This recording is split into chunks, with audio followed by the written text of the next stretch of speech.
ఈ యొక్క ఉదయవేళ ఆత్మీయ స్వస్థత అనే అంశమును మనము చూడబోతూ ఉన్నాం. ఆత్మీయ స్వస్థత వాస్తవానికి నేను 2-3 వర్తమానాలు ఉన్నాయి ఆయన ఇచ్చినవి. వాటిలో ఏదో ఒకటి చెప్పాలని అభిప్రాయంతో ఉండేవాడు. ఆ విధంగా అభిప్రాయంతో వచ్చాను అన్నమాట. ఇప్పుడు ఆయన అకస్మాత్తుగా ఒక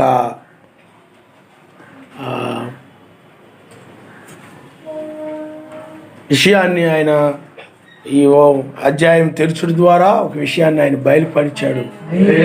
దాని గురించి ఇప్పుడు బోధించాలనుకున్నాను. ఎందుకనంటే నాకు ఎప్పటి నుండో లోతు భార్య గురించి ఆమె ఎందుకు సోయిరికి రాలేదు అప్పుడప్పుడు అనేవాడిని, కానీ పూర్తిగా చెప్పాల. అది చెప్పాలని ఉండేది, అది చెప్దాం అనుకుంటున్నాను. కానీ ఆయన చిత్తమైతే అదైనా సాయంత్రం మనం నేర్చుకుందాం. ఈ యొక్క ఉదయవేళ ఆత్మీయ స్వస్థతను గురించి మనము నేర్చుకుందాం. చూడండి, మార్కు సువార్త 5వ అధ్యాయము 25వ వచనం నుండి మనం చదువుకుందాం. 12 ఏళ్ల నుండి రక్తస్రావము రోగము కలిగిన యొక్క స్త్రీ ఉండెను. ఆమె అనేక వైద్యుల చేత ఎన్నో తిప్పలపడి తనకు కలిగినదంతయు వ్యయము చేసుకుని ఎంత మాత్రమును ప్రయోజనము లేక మరింత సంకటపడెను. ఆమె మెస్సయ్యను గూర్చి విని, నేను ఆయన వస్త్రములు ముట్టిన బాగుపడుతుననుకొని జన సమూహములో ఆయన వెనుకకు వచ్చి ఆయన వస్త్రము ముట్టెను. వెంటనే ఆమె రక్తధార కట్టిన గనుక తన శరీరములోని ఆ బాధ నివారణ అయినదని గ్రహించుకునేను. వెంటనే మెస్సయ్య తనలో నుండి ప్రభావము బయలు వెళ్ళినని తనలో తాను గ్రహించి జనసమూహం వైపు తిరిగి, నా వస్త్రమును ముట్టినది ఎవరైనా అడుగుగా ఆయన శిష్యులు జనసమూహము నీ మీద పడుచుండుట చూస్తున్నావే, నన్ను ముట్టినది ఎవరైనా అడుగుచున్నావా అనిరి. ఆ కార్యం చేసిన ఆమెను కనుగొనవలని ఆయన చుట్టూ చూసెను. అప్పుడు ఆ స్త్రీ తనకు జరిగినది ఎరిగి భయపడి వణుకుచూ వచ్చి ఆయన ఎదుట సాగిలపడి తన సంగతి అంతయు ఆయనతో చెప్పెను. అందుకాయన, కుమారి, నీ విశ్వాసము నిన్ను స్వస్థపరిచెను, సమాధానము గలదానవై పొమ్ము, నీ బాధ నివారణ అయి నీకు స్వస్థత కలుగునుగాక అని ఆమెతో చెప్పాను. చూడండి, 12 ఏళ్ల నుండి రక్తస్రావము కలిగిన ఒక స్త్రీ ఉన్నది. 12 సంవత్సరాల నుండి రక్తస్రావంతో ఆమె బాధపడతా ఉంది. ఆమెకు కలిగినటువంటి రోగము చూడండి, ఇక్కడ ఆత్మ సంబంధమైన రోగము ఉన్నది, శరీర సంబంధమైన రోగాలు కూడా ఉన్నాయి. సరే, ఇక్కడ ఆమె కలిగి ఉన్నటువంటి ఒక రోగమును బట్టి ఆమె బాధపడతా ఉందని ఉంది ఇక్కడ బైబిల్లో. ఆ స్వస్థత పొందినప్పుడు బాధ నివారణ అయినని రాయబడింది. రోగము కలిగినప్పుడు ఆ రోగం ఏం చేస్తుందంటే మనిషిని బాధిస్తుంది, బాధ కలుగు చేస్తుంది. మనిషికి ఏం కలుగు చేస్తుంది చెప్పండి? ఒక బాధని కలుగు చేస్తుంది. కాబట్టి ఇక్కడ ఆమె రక్తస్రావం అనేటువంటి ఒక రోగమును కలిగి ఆమె 12 సంవత్సరాల నుండి ఆమె బాధపడతా ఉంది. ఆమె అనేక వైద్యుల చేత ఎన్నో తిప్పలబడి, అంటే చాలామంది వైద్యుల దగ్గరికి వెళ్ళింది. అక్కడ ఆ డాక్టర్ గారు ఉంటే అతను మంచి వైద్యుడు అంటే అక్కడికి వెళ్ళింది. ఇంకో డాక్టర్ మంచి ఆయన చూస్తే తగ్గిపోద్ది అని అంటే అక్కడికి వెళ్ళింది. అలాగా అనేక మంది, ఏదో ఒకరు ఇద్దరు కాదు కానీ అనేక మంది వైద్యులను ఆమె కలిసింది. తన బాధ అంతా చెప్పుకుంది. కానీ ఆమెకు వాళ్ళు ఏవేవో ఇచ్చారు కానీ ఆ నివారణ అంటే వాళ్ళు ఇచ్చినటువంటి మాత్రలో లేకపోతే ఏవి ఇస్తారు డాక్టర్లు, ఆ యొక్క వాటన్నిటి నుండి కూడా ఆమెకు ఏ విధమైనటువంటి నివారణ లేకపోతే ఆ యొక్క రోగము తగ్గలేదు. ఆ అనారోగ్యముతో ఆమె బాధపడుతూ ఉంది. అయితే తనకు కలిగినదంతా ఏమి చేసుకొని దానికోసం ఎంతో డబ్బు ఖర్చు పెట్టింది. అవసరమైతే ఇంట్లో కానీ లేకపోతే ఏమైనా వస్తువులు ఉంటే లేకపోతే ఏదైనా ఉంటే లేకపోతే ఏదైనా బంగారం ఉంటే ఆ డబ్బు ఉంటే లేకపోతే ఏదైనా ఒక పొలం ఉంటే లేకపోతే ఏదైనా కానీ దానికోసము వ్యయం చేసింది. ఆమె చాలా కలిగినదంతా ఏమి చేసుకొని ఆమెకి ఏది కలిగి ఉందో ఆ ఆరోగ్యం కోసము, ఆరోగ్యం బాగోవడం కోసము, తన యొక్క ప్రాణమును కాపాడుకోవడం కోసము తన కలిగినదంతా కూడా హాస్పిటల్కి ఖర్చు పెట్టేసింది. ఆ డబ్బంతా కూడా అయిపోయింది. తను కలిగి ఉన్నదంతా కూడా అయిపోయింది. ఆమె ఒక పేద స్థితికి వెళ్ళిపోయింది. ఆమె ఒక భేద స్థితికి వెళ్ళిపోయింది. ఒకవైపు ఆరోగ్యము బాగలేదు. అలాంటి పరిస్థితిలో ఆమెకు చూడండి, ఎంత మాత్రమును ప్రయోజనము లేక మరింత సంకటపడిను. ఎన్ని మందులు ఆడుతున్నా కానీ, ఎంతమంది డాక్టర్ల దగ్గరికి వెళ్ళి చూయించినా కానీ అది ఎక్కువైపోతుందే తప్ప ఏమాత్రము కూడా తగ్గని పరిస్థితి. ఇంకా అది సంకటముగా మారిపోయింది, ఇబ్బందిగా మారిపోయింది, చాలా కష్టంగా మారిపోయింది. అలాంటి పరిస్థితుల్లో ఆమె మెస్సయ్యను గూర్చి విని, నేను ఆయన వస్త్రములు ముట్టిన బాగుపడుతుననుకుని జనసమూహములో ఆయన వెనుకకు వచ్చి ఆయన వస్త్రము ముట్టెను. చూడండి, ఆమె ఒక మెస్సయ్యను గురించి వింది. ఇదిగో మెస్సయ్య అని ఆయన ఇశ్రాయేల్ దేశంలో ఉన్నాడు, ఆయన మెస్సయ్య ఈ ప్రాంతంలో తిరుగుతున్నాడు, మనం ఉన్న ప్రాంతంలోనే ఆయన ఉన్నాడు, ఆయన చనిపోయిన వారిని లేపుతున్నాడు, రోగులు స్వస్థపరచబడుతున్నారు, బేదలకు సువార్త ప్రకటించబడతా ఉంది. బైబిల్లో సువార్త అనేది ఎప్పుడు కూడా బేదలకే. మీరు గమనించండి, బేదలే, సామాన్యులే నమ్మారు. ఆయన ఒక పేదవాడని బైబిల్లో రాయబడింది. పేదవాడి వర్తమానం పేదవాళ్లే నమ్ముతారు, ధనవంతులు నమ్మరు.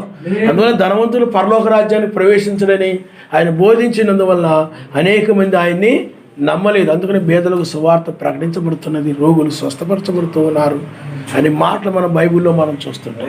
కాబట్టి అలాంటి విషయాలు ఆమె విని ఆ మెస్సయ్యని కనుగొని ఎక్కడున్నాడో విచారించి, ఏ ప్రాంతంలో ఉన్నాడో విచారించి, ఆ యొక్క విడుదల కొరకై ఆ రోగం నుండి విమోచించబడాలని, స్వస్థపరచబడాలని ఆమె ఆయన కనుగొనుట కొరకై వారిని అడిగి వీరిని అడిగి చివరికి ఆయన ఉన్న ప్రాంతానికి ఆమె వెళ్ళింది. ఆయన హల్లెలూయా, హల్లెలూయా.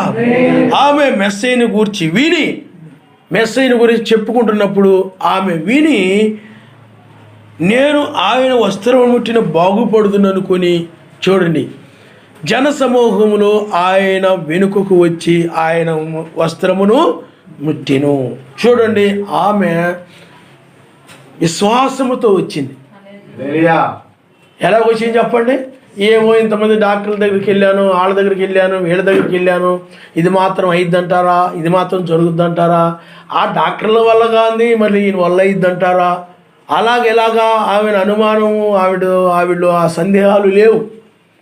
ఎందుకనంటే ఆమెలో గొప్ప విశ్వాసం ఏంటంటే మనుషులకు అసాధ్యమేమో కావచ్చేమో కానీ సర్వశక్తిమంతునికి సమస్తము సాధ్యమే అని లేఖనం చెప్తూ ఉన్న ప్రకారము ఈయనలో ఎంత అద్భుతములు, స్వస్థతలు ఇవన్నీ ఉన్నాయి, జరుగుతూ ఉన్నాయి. కాబట్టి ఆయన్ని ముడితే చాలు నేను బాగుపడిపోతానేమో అనుకుందాం. ఆయన ఆయన చెప్పక్కర్లేదు, నాతో మాట్లాడక్కర్లేదు, ఆయన ఇదిగో నేను నా గురించి ఆయన ప్రార్థన చేయక్కర్లేదు.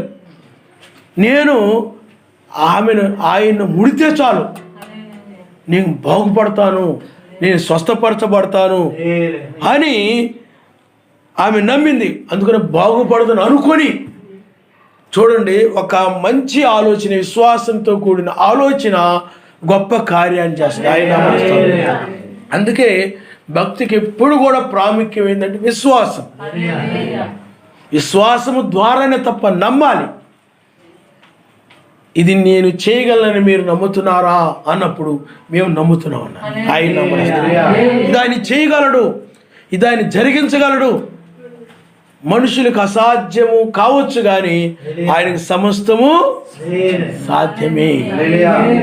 కాబట్టి ఆమె ఇది ఆయన జరిగించగలడని, ఆయన ముట్టినట్లయితే బాగుపడతానని ఆమె అనుకున్నది, తనలో తాను అనుకున్నది.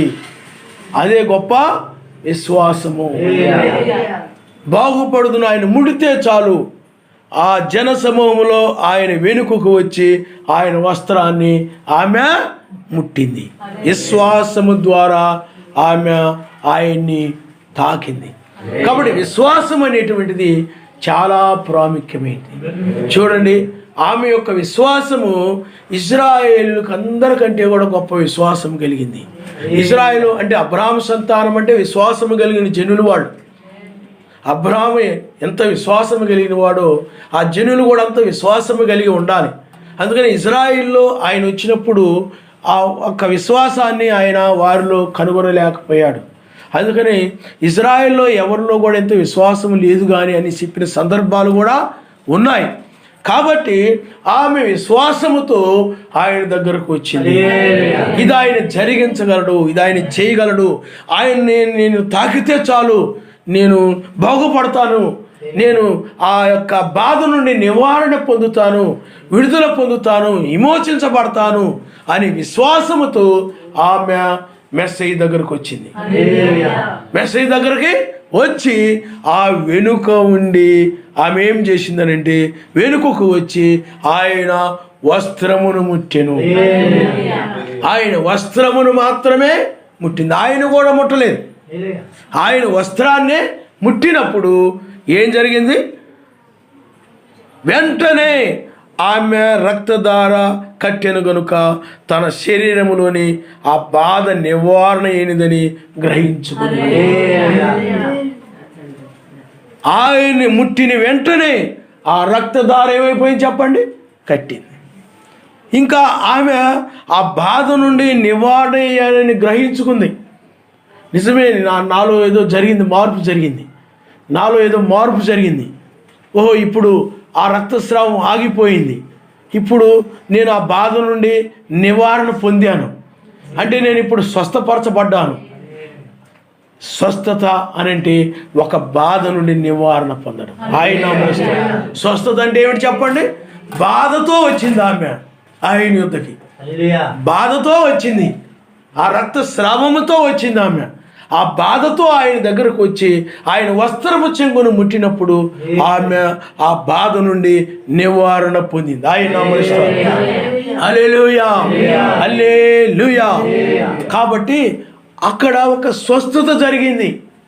అందుకే ఆయన అంటాడు, చూడండి ఆయన ఏమంటున్నాడంటే, వెంటనే మెస్సయ్య తనలో నుండి ప్రభావం బయలు వెళ్ళినని తనలో తాను గ్రహించి జనసమూహం వైపు తిరిగి నా వస్త్రమును ముట్టినది ఎవరని అడిగాడు. ఆయనలో ఒక ప్రభావం వెళ్ళిపోయింది. ఆ ప్రభావం ఆమెని స్వస్థపరిచింది. ఆ ప్రభావం ఏం చేసింది చెప్పండి? స్వస్థపరిచింది. మేము ఒంగోలులో ఉన్నప్పుడు అక్కడ మా ఊరిలో రఘుయేలు అని ఉండేవాడు. రఘుయేలు యొక్క భార్య దయ్యం బట్టి ఉండేది. ఆ దయ్యం పట్టేసి ఆమె చాలా భయంకరంగా క్రూరంగా వ్యవహరిస్తూ ఉండేదన్నమాట. ఎక్కడికెక్కడికో వెళ్ళాడు, ఎక్కడికెక్కడికో చూయించుకున్నాడు. చివరికి వాళ్ళు అన్యత్వంగా ఉండేవారు క్రైస్తవులుగా మారారు. ఆ మారినా కానీ ఆ దయ్యము ఆవిడలో పనిచేస్తూ ఉండేది. ఆ దయ్యం పట్టినప్పుడు ఆవిడ దాడి చేస్తాయి. అది భయంకరమైన దయ్యం అన్నమాట. ఆ భయం ఏం చేస్తే చెప్పండి? దాడి చేస్తూ ఉంటుంది. ఆ దాడి అందుకని ఆ దయ్యానికి పట్టినప్పుడు వీళ్ళు ఆ దయ్యం పోవాలని వీళ్ళు ప్రార్థించేవారు. ఆయన్ని నమ్ముకొని ఎక్కడ ఏ పాస్టర్ అయినా లేకపోతే ఎవరైనా కానీ ఎవరైనా ప్రార్థన చేస్తే పోద్దంటే అక్కడికి వెళ్ళేవారు. ఒకసారి నేను ఇంటి దగ్గర పడుకొని ఉన్నాను అనమాట. పడుకొని ఉన్నప్పుడు అంటే నేను పొందిన అనుభవాన్ని చెప్తున్నాను. పడుకొని ఉన్నప్పుడు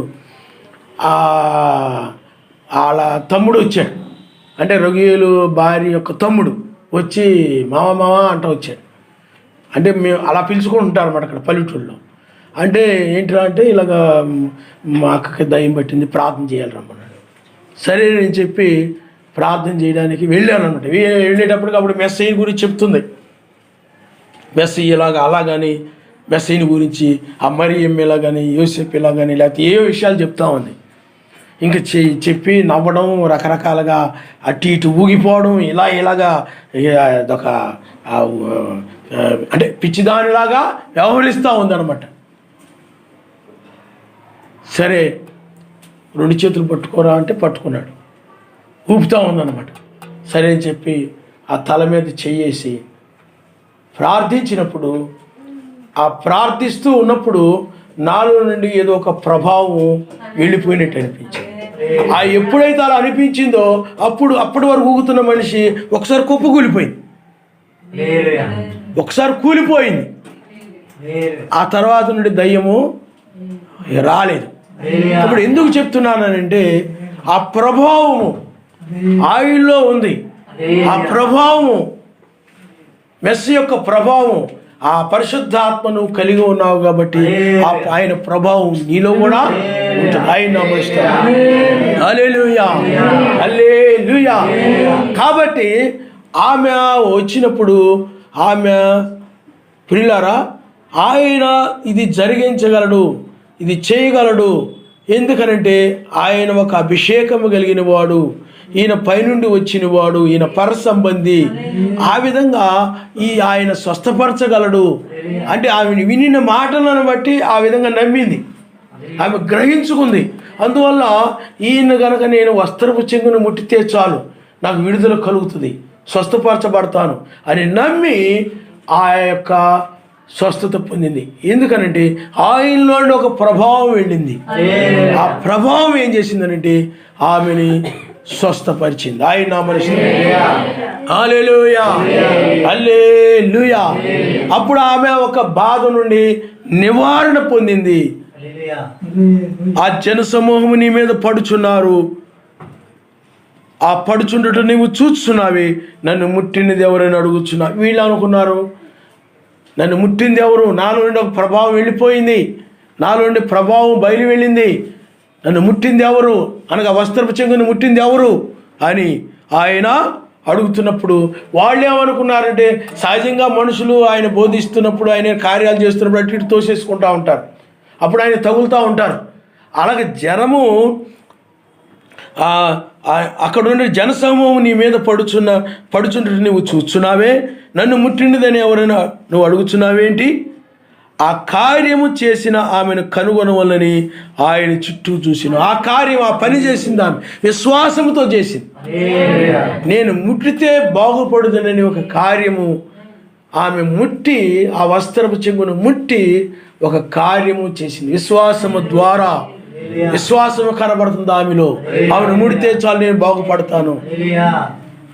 ఇంకొక సందర్భాల్లో ఒక మాట ఉంటుంది, నువ్వు చెప్తే చాలు, నా ఇంటిలోనికి వచ్చేట్టు కూడా ఒక ప్రధాన అధికారి, గొప్ప ఉన్నతమైన వ్యక్తి, నువ్వు మాట సెలవిస్తే చాలు, ఎందుకంటే నా ఇంట్లోనికి వచ్చేటకు మా ఇల్లు నీకు యోగ్యమైంది కాదంటాడు ఆయన. ఆ మాట సెలవిచ్చినా కానీ జరుగుతుంది, నువ్వు అంటే చాలు జరుగుతుందని ఆ నమ్మకం అన్నమాట. మనం ఎప్పుడు కూడా ప్రవక్తలను కానీ ఆయన్ని కానీ అలా నమ్మాలి. ఆయన నమస్కారం. హల్లెలూయా, హల్లెలూయా. ఎందుకనంటే ఆమె నమ్మింది ఆయన వస్త్రపు చెంగు ముట్టితే బాగవుతాను. బైబిల్లో ప్రవక్తలు కూడా ఏలీషా కాలంలో అనేక కార్యాలు జరిగినట్లు మనం చూస్తుంటాం, ఏలియా దినాల్లో జరిగినట్లు మనం చూస్తుంటాం. కాబట్టి ఆయన బాగు చేయువాడు, ఆయన నిన్న నేడు నిరంతరం ఏకరీతిగా ఉండేవాడు. బ్రహ్నాం గారి కాలంలో కూడా, అని ఏలియా దినాల్లో కూడా, జాన్సన్ గారి కాలంలో కూడా ఆయన జరిగాయి. మా ఊరు వచ్చినప్పుడు ఒక సింగయ్య అని ఒక ఆయన ఉండేవాడు. ఆయన పని ఏంటనంటే ట్రైన్లో తిరుగుతుంటాడు అనమాట. ట్రైన్లో ఆయన ఏం చేస్తుంటాడనంటే, ఆ ట్రైన్లో పిచ్చి గుడ్డలు అవన్నీ కట్టుకొని పిచ్చోడులాగా అడుక్కుంటుంటాడు అన్నమాట. అడుక్కొని బాగా డబ్బు సంపాదించాడు. అంటే పొలం 2.5 ఎకరం 3 ఎకరాలు సంపాదించాడు ఆయన. ఆ విధమైన పని చేస్తూ ఉండేవాడు. అయితే మేము 1995లోనే అనుకుంటారు, అప్పుడు మేము అయ్యగారు మేమందరం వెళ్ళాం. అప్పుడు అసెంబ్లీకి ప్రార్థన చేశారు ఆయన.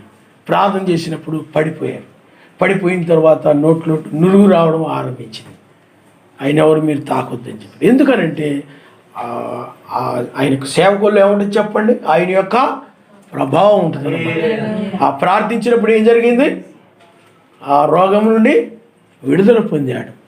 కాబట్టి ఇక్కడ కూడా ఆమె ఆ యొక్క మెస్స యొక్క వస్త్రపు చెంగును ముట్టినప్పుడు ఆ బాధ నుండి ఆమె నివారణ పొందింది. అప్పుడు ఆ స్త్రీ తనకు జరిగినది ఎరిగి భయపడి వణుకుతూ వచ్చి ఆయన ఎదుట సాగిలపడి తన సంగతంతయు ఆయనతో చెప్పాను. ఆమె భయపడిపోయింది. ఈ కార్యం జరిగేటప్పటికి ఆమెకు భయం వచ్చి భయపడి ఆయన దగ్గరకు వచ్చేసి ఆయన ఎదుట సాగిలపడిపోయింది. ఆయన ఎదుట సాగిలపడిపోయింది. చూడండి, ఆమె ఎంతో దీనత్వం కలిగి ఉంది. ఎప్పుడు కూడా ఈ మనం తగ్గించుకోవడం అంటారు, దాన్ని దీనత్వం అంటారు. ఆమె ఆయన ఎదుట సాగిలపడింది. మనము కూడా ఎప్పుడు కూడా దీనత్వం కలిగి ఉండాలి. మనల్ని మనం ఏం చేయాలి చెప్పండి, తగ్గించుకోవాలి. ఆమె సాగిలపడి తన సంగతంతయు ఆయనతో చెప్పాను.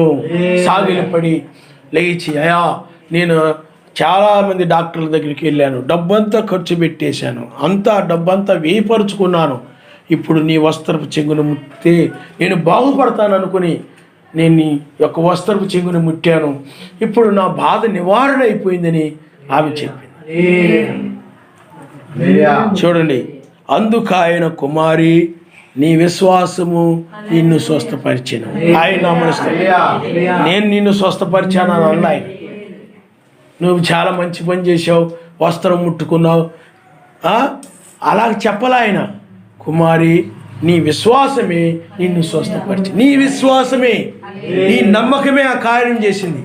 అందువల్ల ప్రార్థించే వారిలో కాదు, కానీ నీ యొక్క విశ్వాసము ద్వారానే ఆ ప్రభావం వెళ్ళి ఆ కార్యాన్ని జరిగిస్తాయి. హల్లెలూయా. విశ్వాసం ముఖ్యం, నమ్మకము. ఇది ఆయన జరిగించగలడు, ఆయనకి ఇది అసాధ్యమైంది కాదు, ఆయన తీసివేయగలడు అనేటువంటి ఒక నమ్మకం, ఒక విశ్వాసం. అందుకని ఆయన అడిగినప్పుడు నువ్వు దాన్ని పొందుకున్నట్టుగా ఉండాలి. అది ఇప్పుడు కాకపోయిన తర్వాత ఆయన ఇప్పటికప్పుడు కూడా దాన్ని జరిగిస్తాడు. కాబట్టి అక్కడ కుమారి నీ విశ్వాసము నిన్ను స్వస్థపరచును, సమాధానము గల వర్ధాన వైపము, నీ బాధ నివారణ నీకు స్వస్థత కలుగునుగాక అని. కాబట్టి ఆమెకు ఒక బాధ నివారణ అయ్యింది. ఆ బాధ నివారణ అవడమే స్వస్థత. ఆ బాధ నివారణ అవడమే ఆరోగ్యము పొందుకోవడం. అనారోగ్యము పోయి ఆరోగ్యము కలిగి ఉండడం. అందువల్ల ఆ బాధ నివారణ అయినప్పుడు నీకేం కలుగుతుంది? సంతోషము కలుగుతుంది, ఆనందము కలుగుతుంది. ఆయన నామమున హల్లెలూయా. బైబిల్లో ఆ విధంగా స్వస్థపరచబడినప్పుడు ఆనందించిన వారు ఉన్నారు, సంతోషంతో గంతులు వేస్తూ వెళ్ళిన వారు ఉన్నారు. మనము ఆ యొక్క పక్షవాయువు వెళ్ళిన వ్యక్తి ఉన్నాడు, అతడు బాగైనప్పుడు ఏం చేశాడు? సంతోషంతో ఆ మంచం పట్టుకుని వెళ్ళిపోయాడు అతడు. కాబట్టి ఆయన దాన్ని చేయగలడు, ఆయనకు అసాధ్యమైందేమీ లేదు. అందుకనే ఈ స్వస్థత అనేటువంటిది ఇది ఒక మొదటి ఈడుపు, రెండవ ఈడుపు హృదయ రహస్యాలు బయలుపరచడం, మూడవ ఈడుపు వాక్య బయలుపాటు. అందువల్ల మొదటి ఈడుపు, అందుకనే మొదటి రాకడలో మెస్సయ్య ఆ స్వస్థత ద్వారా అనేక మంది ఆకర్షించుకున్నాడు. హృదయ రహస్యాలు చెప్పడం ద్వారా ఆకర్షించబడ్డారు, వాక్యము ద్వారా ఆకర్షించబడ్డారు. అంటే బయలుపరచబడడం ద్వారా ఆయన దగ్గరకు వచ్చారు. ఎందుకంటే ఆయన ఎందుకు ఆకర్షించుకోవడానికి ఆ కార్యాలు ఆయన చేస్తాడు. అలాగే చేశాడు ఆయన అప్పుడు. అలాగే బ్రహ్మాం గారి పరిచర్యలో కూడా అది మనిషి కుమారుని యొక్క పరిచర్య. అంటే 7వ దూత మనిషి కుమారుడు కాదు, కానీ మనిషి కుమారుని పరిచర్య 7వ దూత ద్వారా జరిగింది. అప్పుడు కూడా స్వస్థతలు విపరీతంగా జరిగాయి 7వ దూత కాలంలో. అలాగే జాన్సన్ గారి పరిచర్యలో, అలాగే హృదయ రహస్యాలు బ్రహ్మం గారి పరిచర్యలో జరిగాయి. మొదటి ఈడుపు జరిగింది, రెండో ఈడుపు జరిగింది. మూడో ఈడుపు దగ్గరకు వచ్చేటప్పటికి ఆ యొక్క వాక్య బయలుపాటైంది. ముద్రల గురించి, సంఘకాలాల గురించి ఇవన్నీ బయలుపరచబడ్డాయి. కానీ 7వ ముద్ర దగ్గరకు వచ్చేటప్పటికి అది ఆయనకేం బయలుపరచబడిందంటే అది 3వ ఈడుపు. అది ఇప్పుడు బయలుపరచబడదు, అది వాక్య బయలుపాటు, అది ఆయన రాకడలోనే అది బయలుపరచబడదని చెప్పాడు. ఆయన హల్లెలూయా, హల్లెలూయా. కాబట్టి ఇప్పుడు 3 ఈడుపుల గురించి మనం చూసాం. అయితే ఒక విషయాన్ని ఇక్కడ మనం గ్రహించాలి. అదేమిటనంటే మనము కూడా ఆత్మీయంగా ఆ రక్తస్రావం కలిగినటువంటి స్త్రీకి, ఆ స్త్రీ మనకు సాదృశ్యంగా ఉంది. ఆ రక్తస్రావం కలిగిన స్త్రీ ఎలాగో సాదృశ్యంగా మనం మొట్టమొదట ఇజ్రాయేల్ గురించి మనం చూద్దాం. ఇజ్రాయేలీలు ఐగుప్తు దేశం నుండి బయటకు వస్తూ ఉన్నారు. ఇజ్రాయేలు ఐగుప్తు దేశం నుండి బయటకు వస్తూ ఉన్నప్పుడు వారు ఆ వెంట ఆ యొక్క ఐగుప్తు సైన్యము కూడా వస్తూ ఉంది. ఐగుప్తు సైన్యము కూడా వస్తూ ఉంది. ఇక్కడ మీరు ఒక విషయాన్ని గమనించాలి. ఈమె రక్తస్రావం కలిగిన స్త్రీ ఆ యొక్క అనారోగ్యమును బట్టి ఆమె మూలుగుతూ ఉండేది, బాధపడుతూ ఉండేది. అంటే ఆ బాధను బట్టి ఆమె మూలుగుతూ ఉండేది. అలాగే ఇశ్రాయేలీలు కూడా ఐగుప్తు నుండి బయటకు వస్తూ ఉన్నప్పుడు ఐగుప్తు సైన్యము కూడా వాళ్ళని వెంబడిస్తూ ఉంది. ఐగుప్తు సైన్యము కూడా వాళ్ళని వెంబడిస్తూ ఉంది. ఆ వెంబడిస్తూ ఉన్నప్పుడు వీళ్ళు వాళ్ళు బాధపడ్డారు.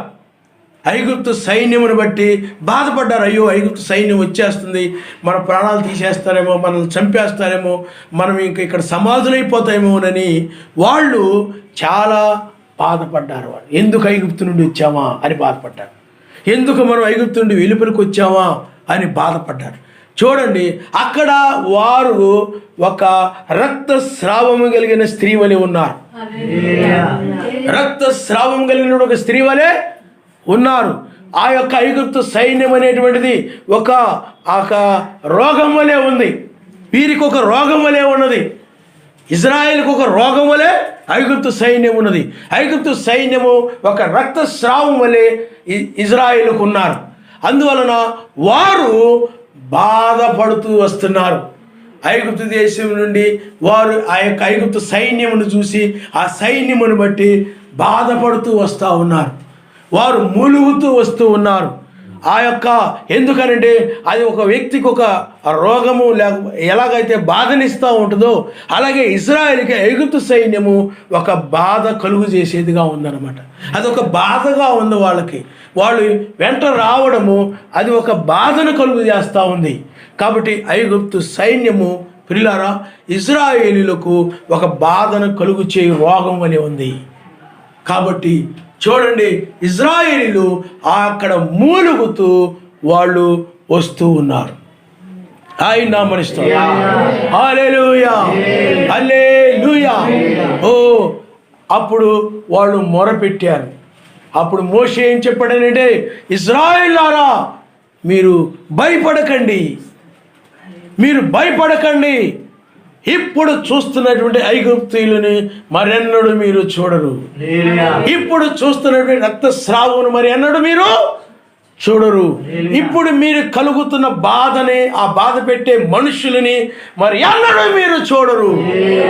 మీరు ఓరక నిలుచుండి చూడండి, మీరు ఆయన చేయ కార్యముని మీరు చూస్తారని చెప్పండి. ఆయన హల్లెలూయా, హల్లెలూయా. కాబట్టి ఆ యొక్క ఇశ్రాయేలు విశ్వాసముతో వస్తున్నారు. అప్పటి వరకు సందేహముతో ఉన్నారు, అప్పటి వరకు కూడా గలిబిలితో ఉన్నారు, అప్పటి వరకు గందరగోళములో ఉన్నారు. వాక్యమును ఎప్పుడైతే వారు విన్నారో మోషే ద్వారా, అప్పుడు ఆ వాక్యమందు విశ్వాసం ఉంచారు.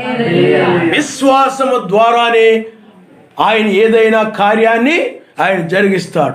ఆ యొక్క రక్తస్రావం కలిగిన స్త్రీ వాక్యమైన ఆయన్ని ముట్టింది. ఎందుకంటే ఆయనే వాక్యము, ఆయనే ఎలోహిం, ఆయనే ప్రతి కాలములో ఉన్నవాడు, ఆయనే నిన్న నేడు నిరంతరము ఏకరీతిగా ఉండేవాడు. ఆయనే మొదటివాడు, కడపటివాడు, ఆది అంతము లేనివాడు, అతను కుమారుని పోలికలో కనబడుతూ ఉన్నాడు. కానీ ఆయన తండ్రి లేనివాడు, తల్లి లేనివాడు, వంశావళి లేనివాడు, ఆయన జీవమునకు ఆది అయినను అంతమైనను లేనివాడై ఉండి ఆయనే అబ్రహామును కలిసిన వాడు. ఆయన నామనిస్తాడు. హల్లెలూయా. ఆయనే మోషేతో ఉన్నవాడు, ఆయనే దానియేలుతో ఉన్నవాడు, ఆయనే ముగ్గురు యూదులతో ఉన్నవాడు, ప్రతి కాలములో నీతిమంతులతో ఉన్నవాడు ఆయనే. ఆయనను నమ్మితే, నువ్వు విశ్వసిస్తే ఆ రక్షణ నువ్వు చూస్తావని చెప్పినప్పుడు ఆ ఇశ్రాయేలు విశ్వాసం ఉంచారు. ఆయన హల్లెలూయా, హల్లెలూయా.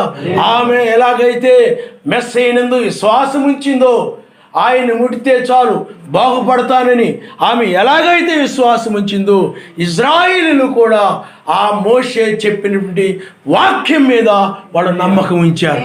నిజమే, ఆయన మనల్ని రక్షిస్తాడు, మనల్ని ఆయన కాపాడుతాడు, ఆయన మనల్ని విమోచిస్తాడు, ఈ బాధ నుండి మనల్ని ఆయన బాగు చేస్తాడు అని వారు ఆ యొక్క వాక్యమందు విశ్వాసం ఉంచారు. విశ్వాసము ద్వారానే నువ్వు ఏదైనా ఆయన దగ్గర నుండి నువ్వు పొందుకోగలవు. పరలోక సంబంధమైన దాన్ని నీవు ఆయన యొద్ద నుండి నువ్వు పొందుకుంటావు. ఆయన నామమునిస్తావు. హల్లెలూయా, హల్లెలూయా. ఆయన వారు ఎప్పుడైతే నమ్మారో అప్పుడు కార్యం ఆరంభమైంది. ఆమె ఎప్పుడైతే విశ్వాసముతో ఆయన ముట్టినట్లయితే బాగు చేస్తాడు, ఆయన ముట్టినట్లయితే నన్ను స్వస్థపరుస్తాడు ఎప్పుడైతే తలంచిందో, ఆమె తలంచినప్పుడే కార్యం ఆరంభమైంది. వస్త్రపు చెంగు ముట్టినప్పుడు కాదు, దానికి ముందే ఆ కార్యము ఆరంభమైంది. ఆయన ముట్టగానే, అది ఆ వస్త్రమును ముట్టగానే అక్కడ స్వస్థత కలిగింది. ఆయన హల్లెలూయా. అందుకనే విశ్వాసము ఆ వస్త్రపు చెంగు ముట్టులాగా అక్కడికి నడిపించింది. నిన్ను కూడా విశ్వాసం ఇక్కడ నడిపించింది. విశ్వాసము ద్వారా నువ్వు ఇక్కడికి వచ్చావు. అక్కడ కూడా ఇశ్రాయేలుని ఆ యొక్క ఎర్ర సముద్రం దగ్గరకు నడిపించినది విశ్వాసమే. అప్పటి వరకు మేము ఐగుప్తుకు మేము వెళ్ళిపోతాం, లేకపోతే ఐగుప్తులు మమ్మల్ని చంపేస్తారు అనే ఆ విశ్వాసంతో ఉన్న ప్రజలు ముందుకు నడిచే పరిస్థితిలో లేరు వాళ్ళు. కానీ ఎప్పుడైతే మోషే ఇప్పుడు చూస్తున్న ఐగుప్తుని మరి ఎన్నడూ మీరు చూడరు, ఆయన కలుగుచే రక్షణ అంత గొప్పది అని చెప్పినప్పుడు వాళ్ళు విశ్వసించారు. విశ్వాసమును బట్టి ఇశ్రాయేలుకు ముందుగా నడుస్తున్నటువంటి ఆ దూత ఇశ్రాయేలుకు ఐగుప్తీయులకు మధ్య ప్రవేశించాడు. ఆయన హల్లెలూయా. ఇశ్రాయేలుకు ముందు నడుస్తున్న ఆ దూత ఐగుప్తీయులకి ఇశ్రాయేలుకి మధ్య ప్రవేశించడానికి కారణం ఎవరనంటే ఇశ్రాయేలు యొక్క విశ్వాసమే. మెస్సయ్యలో నుండి ఆ ప్రభావము ఆ యొక్క స్త్రీని స్వస్థపరచడానికి కారణము ఆమె యొక్క విశ్వాసమే. ఎందుకనంటే ఆమె ఆయన స్వస్థపరచగలడని విశ్వాసము కలిగి ఉంది ఆమె. అలాగే ఆయన రక్షించగలడని విశ్వాసము, ఆయన దీనిని చేయగలడని వారు నమ్మారు. విశ్వాసము ద్వారా, విశ్వాసమును బట్టి ఆయన ఇశ్రాయేలుకు ఐగుప్తీయులకు మధ్య ఆయన ప్రవేశించాడు. తెల్లవారుజాము వచ్చింది. అయినప్పటికీ కూడా వాళ్ళు బాధతో ఉన్నారు. ఇశ్రాయేలుకు ఐగుప్తీయులు ఒక అనారోగ్యం వలె ఉన్నారు, వాళ్ళు బాధపడుతూ ఉన్నారు. ఆ సమయంలో ప్రియులారా, సర్వశక్తిమంతుడు ఆ తెల్లవారుజామున ఇశ్రాయేలుకు ఐగుప్తీయులకు మధ్య ఉండి ఆ యొక్క ఎర్ర సముద్రమునకు చీల్చి ఇశ్రాయేలును ఎర్ర సముద్రం ఒడ్డుకు నడిపించాడు. ఆయన హల్లెలూయా, హల్లెలూయా. పిల్లారా, ఆ తర్వాత ఐగుప్తు సైన్యము ఆయన అడ్డుగా ఉన్న దానిని బట్టి ఐగుప్తు సైన్యము ముందుకు రాలేకపోయింది, అక్కడ నిలిచిపోయింది, అక్కడ ఆగిపోయింది. ఇశ్రాయేలు ముందుకు వెళ్ళిపోయారు. ఒక విధంగా చెప్పాలనండి, వారు ఆ తెల్లవారుజామున గొప్ప స్వస్థతను పొందారు. ఆయన ఒక బాధ నివారణ అయింది. ఆ యొక్క రక్తస్రావముల స్త్రీ విడుదల పొందిన రీతిగానే, ఆ యొక్క బాధ నివారణ పొందిన రీతిగానే ఐగుప్తీయుల నుండి బాధ వీళ్ళకి నివారణ అయింది. ఆ యొక్క బాధ తొలగిపోయింది. ఎందుకనండి, ముందు ఎర్ర సముద్రం ఉండేది, వెనక ఐగుప్తు సైన్యము ఉన్నారు. అప్పుడు ఎర్ర సముద్రానికి ఐగుప్తు సైన్యము, కాబట్టి వెనక్కి వెళితే ఐగుప్తుల్లోకి వెళ్ళిపోతారు. ముందుకెళ్దామంటే ఎర్ర సముద్రం ఉంది. అలాంటి సమయం వచ్చినప్పుడు ఆయన ఆ తెల్లవారుజామున కార్యం ఆరంభించాడు. ఆయన ముందు ప్రవేశించాడు, కానీ కార్యం ఆరంభించలేదు. వాళ్ళు విశ్వాసంతో ఉన్నారు, కానీ తెల్లవారుజాము వచ్చినప్పుడు ఆయన ఆ యొక్క ఐగుప్తు యొక్క బాధ నుండి, ఐగుప్తు సైన్యం యొక్క బాధ నుండి వారు ఆయనగా ఇజ్రాయేలు విమోచించబడ్డారు, రక్షించబడ్డారు. అందువలనే అక్కడ వారికి బాధ నుండి నివారణ కలిగింది. వారు ఒక స్వస్థత పొందారు, వారికి సంతోషమే కలిగింది. వారు ఎర్ర సముద్రం ఒడ్డుకు వాళ్ళు వెళ్ళారు. అంటే అక్కడ ఇశ్రాయేలీయులు రక్షించబడిన వారుగా ఉన్నారు. ఆయన హల్లెలూయా, హల్లెలూయా. ఆ తెల్లవారుజామున వాళ్ళకి ఏమి కలిగిందనంటే స్వస్థత కలిగింది. అంటే శరీర సంబంధమైనటువంటి, అనగా ఇజ్రాయిల్ నుండి వారు ఆ యొక్క రక్తస్రావం వల్ల ఇబ్బంది పెడుతున్నటువంటి, బాధ పెడుతున్నటువంటి ఆ ఐగుప్తు సైన్యము ఇజ్రాయిల్ నుండి తొలగిపోయింది. అప్పుడు ఆ రక్తస్రావం కలిగిన స్త్రీ ఎలాగైతే స్వస్థపరచబడిందో, ఎలాగైతే బాగైందో, ఇజ్రాయిల్ కూడా ఆ బాధ నుండి నివారణ పొందిన వారుగా ఉన్నారు. ఆ బాధ అనేది ఒక్కొక్క కోణంలో ఉండొచ్చు, కానీ అది వ్యాధే. ఇక్కడ రక్తస్రావం అనేది వ్యాధిగా ఉంది, బాధ పెడతా ఉంది, కానీ ఆమె విడుదల పొందింది. ఇక్కడ ఇజ్రాయిల్ని ఐగుప్తు సైన్యము ఒక వ్యాధిగా ఉండి బాధ పెడుతూ ఉన్నారు. ఇక్కడ తెల్లవారుజామున వారికి ఒక స్వస్థత, అంటే మెస్సయ్య యొక్క ప్రభావం, లేకపోతే సర్వశక్తిమంతుని యొక్క ప్రభావం, ఆయన యొక్క బలము, ఆయన యొక్క శక్తి, ఆయన యొక్క గుణము, ఆయన యొక్క, ఎందుకంటే ఆయన గుణ సంపన్నుడు ఆయన. అక్కడ ఆయన అక్కడుండి ఇజ్రాయిల్కి ఐగుప్తీయులకి మధ్య నిలిచి అక్కడ బాధ నుండి వేరు చేశాడు, బాధ నుండి స్వస్థపరిచాడు. వాళ్ళు ఆ బాధ లేని వారై వెళుతున్నారు, ఆ బాధ లేని వారై వెళుతున్నారు. ఐగుప్తు సైన్యమునకు ఆయన అడ్డుగా నిలిచాడు.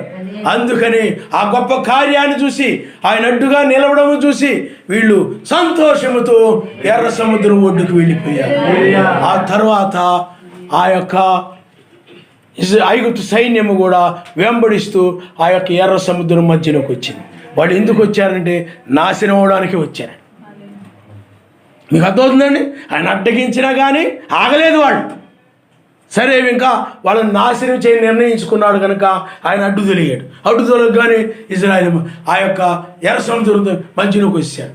అప్పుడు ఆ సముద్రం మరలా తిరిగి కలవడం వలన ఆ యొక్క ఐగుప్తు సైన్యం పూర్తిగా నశించింది. ఆయన హల్లెలూయా, హల్లెలూయా. కాబట్టి ఆయన వ్యాధి నుండి విమోచించగలిగిన వాడు, స్వస్థపరచగలిగిన వాడు. వారు ఒక నివారణ, బాధ నుండి నివారణ పొందారు. సంతోషంగా పాటలు పాడుకుంటూ, విమోచన గీతమును పాడుకుంటూ ఆ యొక్క ఎర్ర సముద్రము దాటి వాళ్ళు వెళ్ళిపోయారు. కనుక ఆత్మ సంబంధమైనటువంటి దానికి ఇవి సాదృశ్యంగా ఉన్నాయి. ఈ స్వస్థతలు అనేవి ఆత్మ సంబంధమైన స్వస్థతకు సాదృశ్యంగా ఉన్నాయి. ఆ రక్తస్రావం కలిగిన స్త్రీ కానీ, ఆ ఇజ్రాయిల్ కానీ, ఇంకా బైబిల్ అనే కొన్ని సంఘటనలు ఉన్నాయి.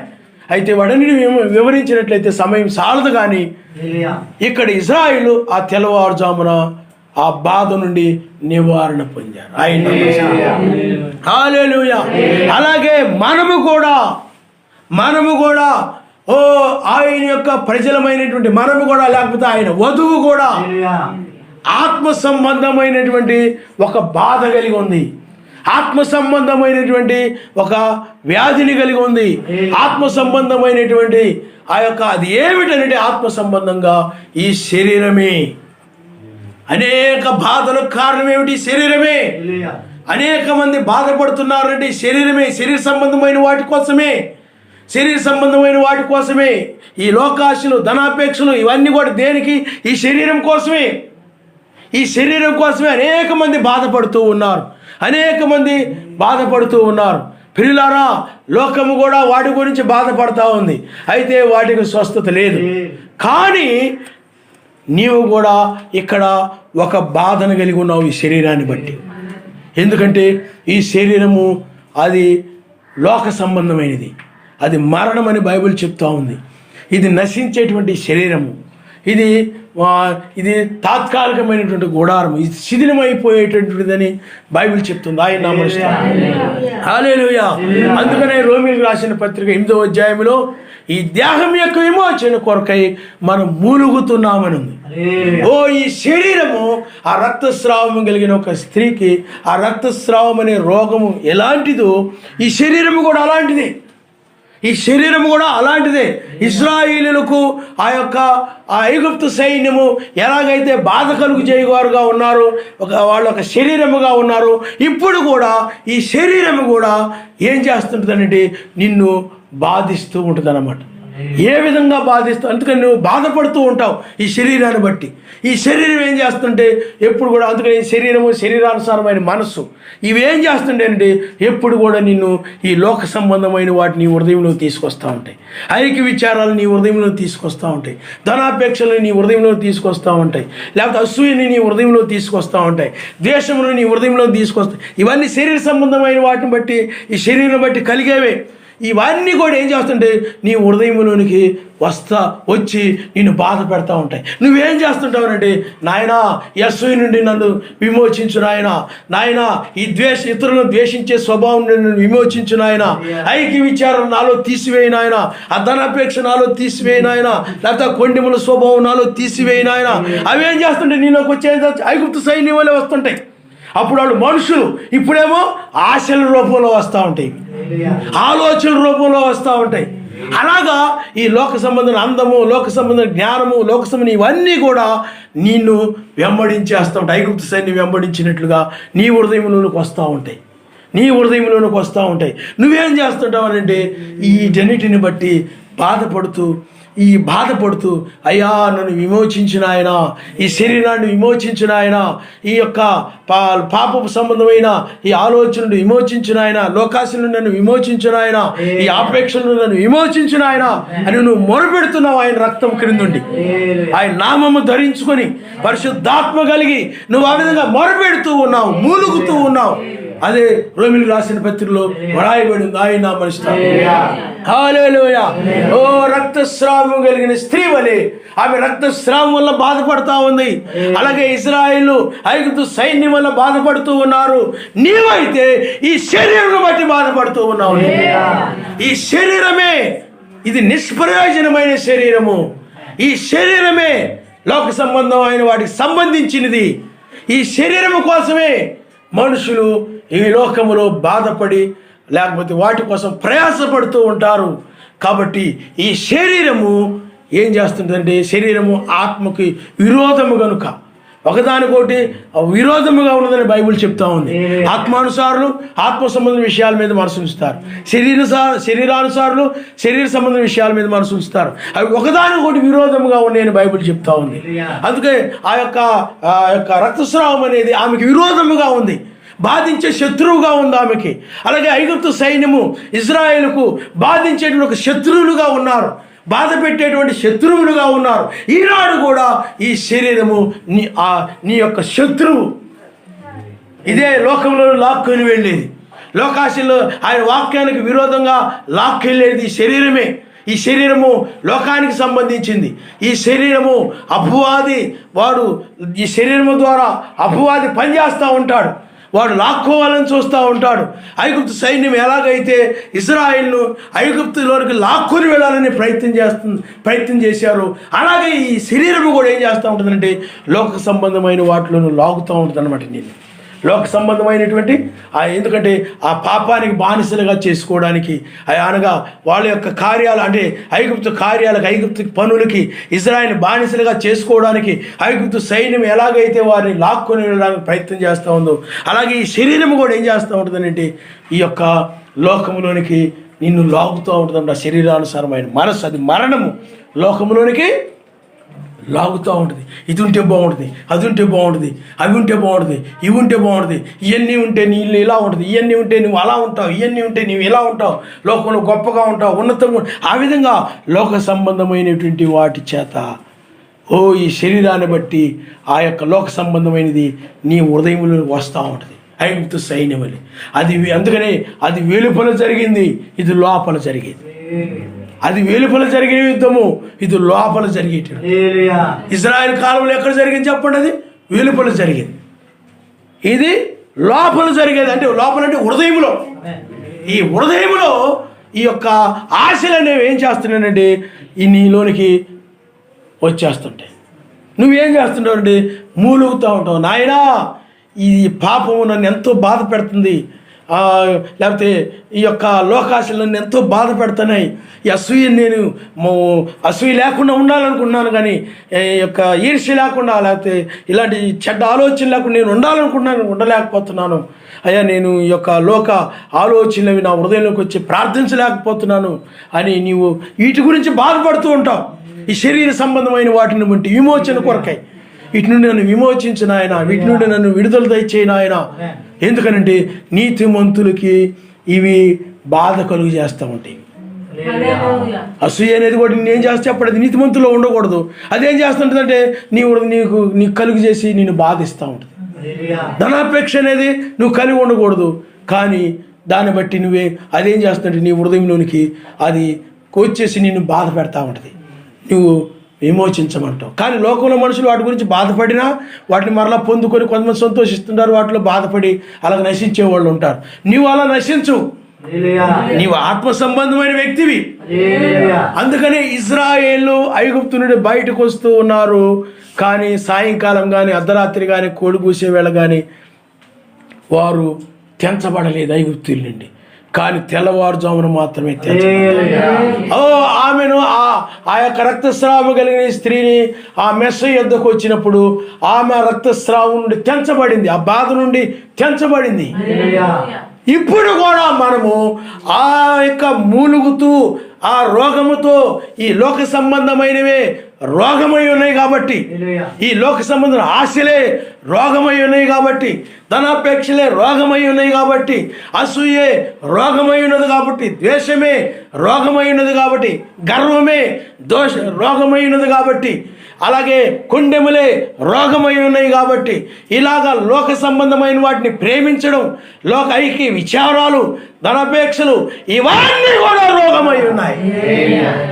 ఇవి మనుషుల్ని చంపేవి, ఇవి నాశనం చేసేవి. అందువలనే నీవు అట్టి వాటి నుండి, అట్టి రోగము నుండి విమోచించమని నువ్వు ప్రార్థిస్తూ ఉన్నావు, ఆయన మూలుగుతూ ఉన్నావు, ఆరోగ్యం కొరకు మూలుగుతున్నావు, సంతోషం కొరకు నువ్వు మూలుగుతున్నావు, నీవు ఆ బాధ నుండి నివారణ కొరకై నువ్వు మూలుగుతున్నావు. నీతిమంతునికి బాధ కలుగు చేసేవి ఇవే. నీతిమంతునికి ఇవన్నీ కూడా శత్రువులు.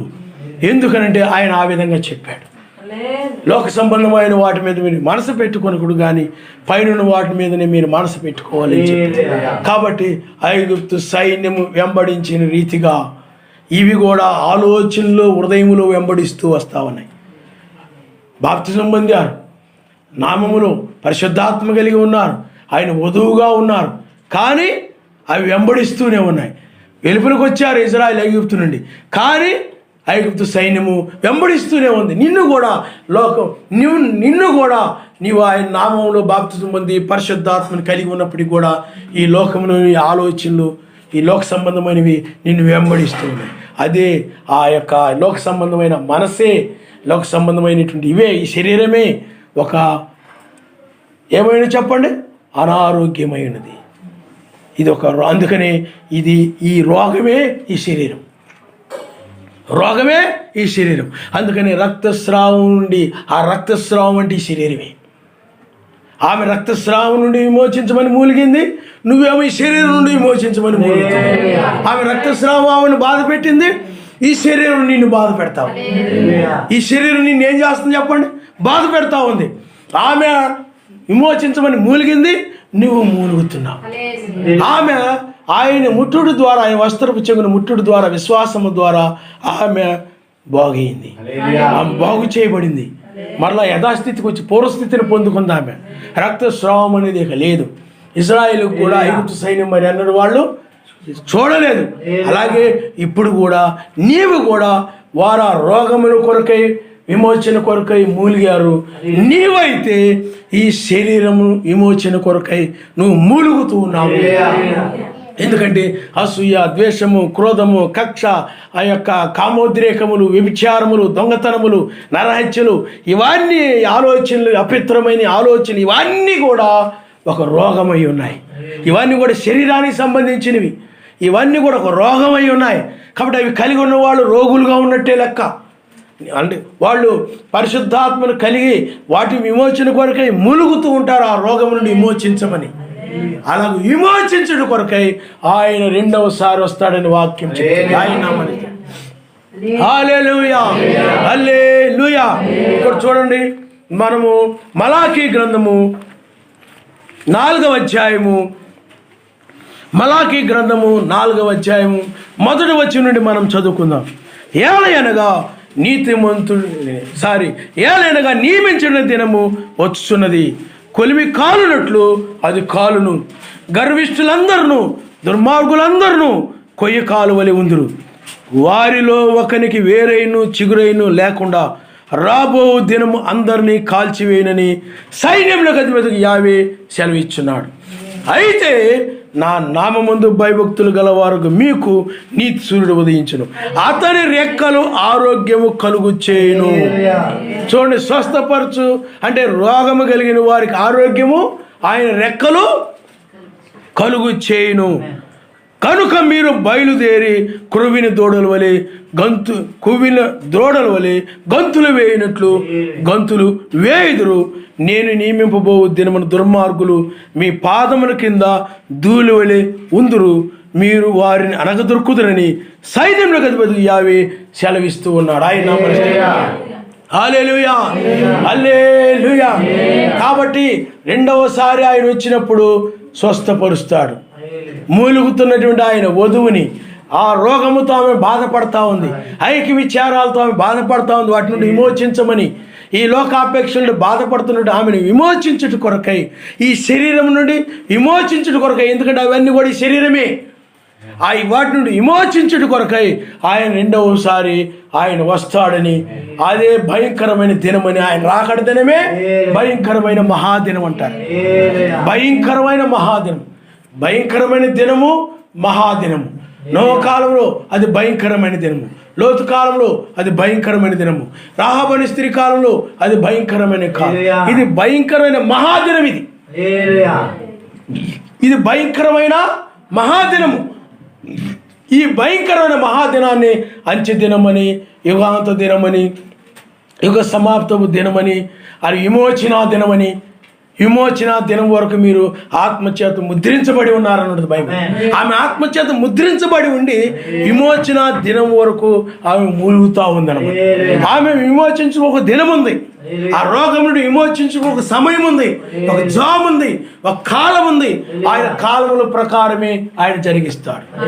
కాలముల ప్రకారం ఆయన కార్యాలని ఆయన జరిగిస్తూ ఉంటాడు. కనుక ఆయన ఇక్కడ ఆ యొక్క రెండవసారి ఆయన వచ్చేటువంటి ఆ సమయాన్ని, ఆ దినాన్ని భయంకరమైన మహాదినము అని చెప్పబడతా ఉంది.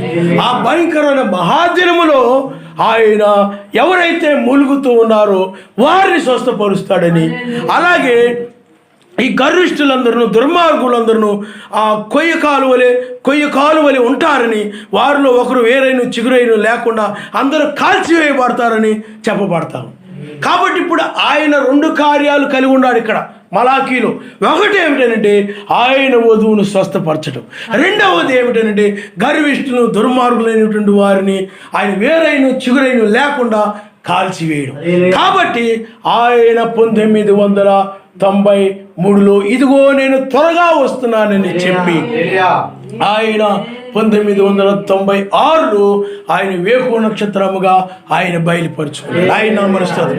అందుకనే బ్రహ్మం గారి కాలంలో ఆయన కార్యంలో జరిగిన పరిచర్యలు కానీ, ఆ పరిచర్య కానీ, లేదా కార్యాలు కానీ, ఆ స్వస్థతలు కానీ, హృదయ రహస్యాలు చెప్పడం కానీ, ఇవన్నీ కూడా బహిరంగమైనవి. అవి ఆ మేఘం రావడం ఇవన్నీ కూడా బహిరంగమైనవి.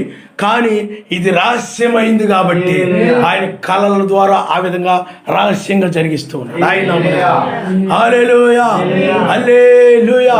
కాబట్టి పిల్లారా, ఇప్పుడు ఆయన నీతి సూర్యుడైన ఆయన 2 రెక్కలు కలిగి ఉన్నాడు.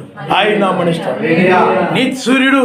అందుకనే అయితే నా నామందు భయభక్తులు గలవారు మీకు నీతి సూర్యుడు ఉదయించును, నీతి సూర్యుడు ఉదయించును. అలాగే మళ్ళా ప్రకటన గ్రంథం 4వ అధ్యాయంలో కూడా ఆ మొదటి వినిన స్వరము, అంటే ప్రకటన గ్రంథం 1వ అధ్యాయంలో ఆయన ముఖము సూర్యుని వలె ఉన్నది, ఆయన వస్త్రములు క్రిందకి వేలాడుతూ ఉన్నాయి. ఆయన గురించి అక్కడ వ్రాయబడి ఉంటుంది. ఆయన స్వరమే బూరధ్వని వంటి స్వరం, ఎక్కిరాము అనే స్వరం. కాబట్టి ఆయన రెక్కలు, ఆయన 2 చేతులు ఆయన కలిగి ఉన్నాడు. అవి స్వస్థపరచు చేతులు. ఆయన హల్లెలూయా, హల్లెలూయా. ఓ ఈ తెల్లవారుజామున వేకు నక్షత్రము ద్వారా, వేకు నక్షత్రమైన ఆయనే ఈ తెల్లవారుజామున ఆయన వేకు చుక్కగా ఆయన బయలుపరచుకున్నాడు. అంటే ఆయన రాజ్యముగా, నీతి సూర్యుని రాజ్యముగా ఆయన బయలుపరచుకున్నాడు. ఆయన నామనిస్తాడు. హల్లెలూయా. ఆయన మధ్య ఆకాశానికి వస్తాడు. ఆయన ఆ మధ్యాకాశానికి ఆయన వస్తాడు. ఇప్పుడు ఆయన వచ్చే ముందుగా ఆయనే వేకు నక్షత్రముగా, అనగా ఆయనే నీతి సూర్యుని, ఎందుకంటే నక్షత్రాలు ఎప్పుడు కూడా సూర్యుని వెలుగును బట్టి ప్రకాశిస్తూ ఉంటాయి. కానీ ఈయనైతే ఇంకొక సూర్యుని బట్టి ఇంకొకరిని బట్టి ప్రకాశించేవాడు కాదు, ఆయనే సూర్యుడు. కానీ ఇప్పుడు ఈ తెల్లవారుజామున ఆయన తన రెక్కలను గురించి ఆయన బయలుపరుస్తూ ఆయన హల్లెలూయా. అందుకనే వేకు నక్షత్రము అది ఉదయించినప్పుడు, నీ హృదయంలో ఉదయించినప్పుడు, అందుకనే హృదయానికి సంబంధించినటువంటిది. కాబట్టి వేకు చుక్క నీ హృదయంలో ఉదయించినప్పుడు, అందుకనే వేకు చుక్కే ఆ యొక్క ఆయనే. కాబట్టి అందుకని ఆయన బిరుదులవి. మనిషి కుమారుడన్నా, ఆ తర్వాత నీతి సూర్యుడన్నా, షారోను పుష్పమన్నా, వేకు చుక్కన్నా ఆయన మనిషి కుమారుడే. ఆయన యొక్క బిరుదులవి, ఆయన యొక్క బిరుదులు. కాబట్టి వేకు నక్షత్రం అనే బిరుదుతో, ఎందుకంటే ఇప్పుడు ఆ కార్యం అలాంటిది కాబట్టి ఆ బిరుదుతో వచ్చి, ఆ బిరుదు కలిగిన వాడు కాబట్టి ఇప్పుడు ఆ బిరుదుని ఆయన వెల్లడపరుస్తూ ఉన్నాడు. ఆయన హల్లెలూయా, హల్లెలూయా. ఇప్పుడు ఈ వెలుగు ఆయనే, అందుకని ఆయనే యజమాని, ఆయనే రాజు, షాలేము రాజు. కాబట్టి ఇప్పుడు ఆయన రంగం మీదకి వచ్చాడు. ఆయన ఇప్పుడు 2 రెక్కలు, ఒకటి ప్రధాన దూత శబ్దము, రెండవది ఆర్భాటము. ప్రధాన దూత శబ్దము, ఆర్భాటం. ఆయన తన రాజ్యముతో వచ్చాడు. అందుకని అప్పుడు ఆయన గొర్రె పిల్లగా బయలుపరుచుకున్నాడు. ఇప్పుడైతే యూదాగోత్ర సింహంగా బయలుపరుచుకున్నాడు. ఇప్పుడు ఆయన మహిమను బయలుపరుస్తున్నాడు మనకి. ఆ మహిమ ఏమిటంటే ఆ రాజ్యమే. ఎందుకంటే ఆ మహిమ ప్రత్యక్షమైనప్పుడని ఆ రోమిలకు రాసిన పత్రికలో రాయబడింది. ఆ పరిశుద్ధ పర్వతం మీద ఆ రాజ్యాన్ని చూసి మహిమ అన్నారు ఆ శిష్యులు. కాబట్టి ఇప్పుడు మనము ఆ మహిమను, పిల్లరా, మహిమతో ఆయన వచ్చాడు. ఆయన ఇప్పుడు ఆయన ఒక రెక్కేమో బోరధ్వని, అనగా ఇంకొక రెక్కేమో ప్రధాన దూత శబ్దం. ఆర్భాటముతోను, ప్రధాన దూత శబ్దముతోను, బోరతోను. ఆర్భాటం అనగా 7వ దూత వర్తమానం. ప్రధాన దూత శబ్దం అనగా అది మృతులకు సంబంధించింది. ఆ లాజరుని, చనిపోయిన లాజరుని ఎలాగైతే అది పునరుద్ధానం, లాజరుని ఎలాగైతే పిలిచినో అదేవిధంగా ప్రధాన దూత శబ్దము వేకు నక్షత్రం యొక్క ఆయన హల్లెలూయా. ఆర్భాటము అనగా ఆయింది. వేకు నక్షత్ర వర్తమానమే ఆర్భాటం. అందుకనే ప్రధాన దూత శబ్దము, ఆర్భాటము ఇవి నీతి సూర్యుని యొక్క రెక్కలు. ఆయన హల్లెలూయా, హల్లెలూయా. కాబట్టి చూడండి, అయితే నా నామందు భయభక్తులు గలవారు మీకు నీతి సూర్యుడు ఉదయించును. ఆయన నమనిస్తాడు. వేకు చుక్క అగా ఆయనే నీతి సూర్యుని గురించి, అదిగో నీతి సూర్యుడు మధ్యాకాశానికి రాబోతూ ఉన్నాడు. సూర్యుడు ఉదయించినప్పుడు చీకటి గతించి పగలు వచ్చేస్తే, అలాగే ఆయన మధ్యాకాశానికి రాబోతున్నాడు. మోషేలు భూమి మీదకి వస్తారు. ఆ యొక్క 1000 ఏళ్ల పాలన వస్తాయి. అందువల్ల వేకు నక్షత్రముగా ఆయనే ఆ సూర్యుని గురించి, రాబోయే పగలు గురించి, అనగా రాబోయే రాజ్యాన్ని గురించి, ఆయన గురించి వేకు చుక్క ద్వారా మనకు బోధించబడతాం. ఇప్పుడు ఆ నీతి సూర్యుడు నీలో వాక్యముగా ఉదయిస్తూ ఉన్నాడు. ఆయన వేకు చుక్క వర్తమానమే నీతి సూర్యుని యొక్క వెలుగు. వాక్యం వెలుగైనదని బైబిల్ చెప్తా ఉంది. అందుకనే మనము ఆయన్ని శరీరకంగా మనం చూడలేదు, కానీ ఆత్మీయంగా మనం ఆయన్ని చూస్తున్నాం వాక్యములు. కాబట్టి ఆ వెలుగు అనగా వాక్యమే. కనుక ఇప్పుడు ఆయన ఆ యొక్క మృతులను లేపువాడుగా ఆయన, అనగా మృతులు అనగా సజీవులైనటువంటి వారి యొక్క మృతులు, సజీవులైన వారు మృతు నిందిన వారిని అందువల్ల ప్రధాన దూత శబ్దము మృతులకు సంబంధించింది. ఇప్పుడు మృతులైనటువంటి వారు ప్రధాన దూత శబ్దము ఈ యొక్క వర్తమానం వల్ల మృతులైన వాళ్ళు కూడా లేపబడుతుంటారు. వాళ్ళకి ఇది ప్రధాన దూత శబ్దముగా ఉంటుంది. ప్రధాన దూత శబ్దం అంటే అది ఆయన యొక్క రెక్క, అవి స్వస్థపరచు రెక్కలు. అందుకనే ఆయతని రెక్కలు ఆరోగ్యము కలుగు చేయును. ఆ నీతి సూర్యుడు మీకు ఉదయిస్తాడు, ఆ రెక్కలు ఆరోగ్యము కలుగు చేయును. కాబట్టి అవి ఆరోగ్యం కలుగు చేయంటే ఎవరైతే మూలుగుతున్నారో విమోచన కొరకై, ఆ మూలుగుతున్న వారికి విమోచించేటువంటి రెక్కలు ఇవి, స్వస్థపరచు రెక్కలు, ఆరోగ్యమునిచ్చే రెక్కలు. ప్రధాన దూత శబ్దము ఒక రెక్క అయినది. అది చనిపోయిన వారిని లేపేటువంటి వాళ్ళు కూడా మూలుగుతూ ఉన్నారు. ఈ దినము కొరకు, విమోచన దినము కొరకు వారిని లేపు రెక్క ఉన్నది. ఆయన హల్లెలూయా. ఒక రెక్కతో ఆయన నీతి సూర్యుడైన ఆయన ఈ తెల్లవారుజామున ఒక రెక్కతో ఆయన మృతులను లేపుతూ ఉన్నాడు. ఇంకొక రెక్కతో సజీవులైనటువంటి వారు, అదే ఇంకొక రెక్కనగా బోరధ్వని, ఈ యొక్క సజీవులైన వారిని ఆయన లేపుతూ ఉన్నాడు. ఆయన హల్లెలూయా. అవి ఆయన మనిషి కుమారుని యొక్క రెక్కలు, ఇవి ఆయన యొక్క రెక్కలు, వేకు రెక్కలు, స్వస్థపరుచు రెక్కలు. ఎందుకంటే బైబిల్లో మనం చూస్తే పిల్లారా 8:4-3లోని మృతులు సజీవులు లేపబడ్డారు. 8:4-3లోనే. కాబట్టి మనం 8వ దినములో రాత్రి యొక్క 4వ జాములో 3లో మనం ఉన్నాం. అందుకనే మెసేజ్ చూడండి, 8:4-3లో లేచాడు. ఆయన మృతుడైనటువంటి ఆయన, చనిపోయిన ఆయన 8:4-3లో లేచాడు. దానియేలు సజీవులకు సాదృశ్యముగా అతడు తెల్లవారుజామున పైకి తీయబడ్డాడు. లోతు అలాగే రెబ్బకా వాళ్ళు సజీవులైనటువంటి వధువుకు సాదృశ్యంగా ఉన్నారు. మెస్సయ్య ఏమో మృతులకు సాదృశ్యంగా. అందుకని ఆ యొక్క లాజరు కూడా 4వ దినాన తిరిగి లేచాడు. బైబిల్లో మెస్సయ్య కాలంలో ఆయన సిలువ వేయబడినప్పుడు ఆ ఎలోహిం అని ఆయన ప్రాణాన్ని విడిచి ఆ సమయంలో అక్కడ మృతులు కూడా 3 గంటలకు మధ్యాహ్నం 3 గంటలు లేపబడ్డారు. 3లో లేపబడ్డారు వాళ్ళు. బైబిల్లో మృతు 8:4-3లో లేపబడ్డం అనేది జరిగింది. అందుచేత ఇక దానిని బట్టి మృతులు కానీ సజీవులు కానీ ఈ తెల్లవారుజామునే లెగుస్తారని 8వ దినములోనే. అందుకని భయంకరమైన మహాదినం అంటే 8వ దినం, తీర్పు దినం, అది న్యాయాధిపతి యొక్క దినము, సెకండ్ కమింగ్ యొక్క దినము. ఈ దినములోనే సజీవులు మృతులు. అందుకని మొదట మృతులు లెగుస్తారు, తర్వాత సజీవులైన మనం కూడా లెగుస్తాం, ఏకంగా కొనిపోబడతాం.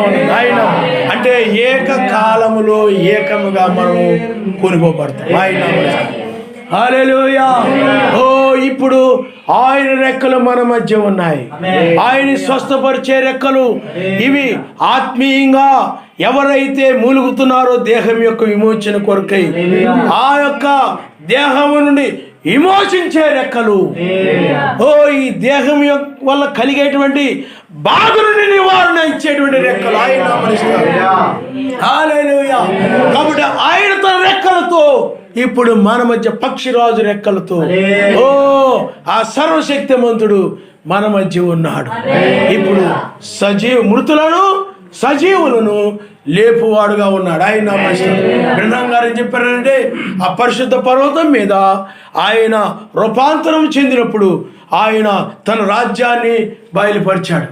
అక్కడ మోషే ఉన్నారు, ఏలియా ఉన్నాడు.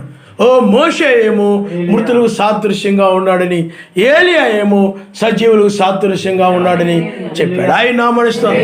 హల్లెలూయా. ఇప్పుడు కూడా ఆయన తన రాజ్యమును బయలుపరుస్తున్నాడు.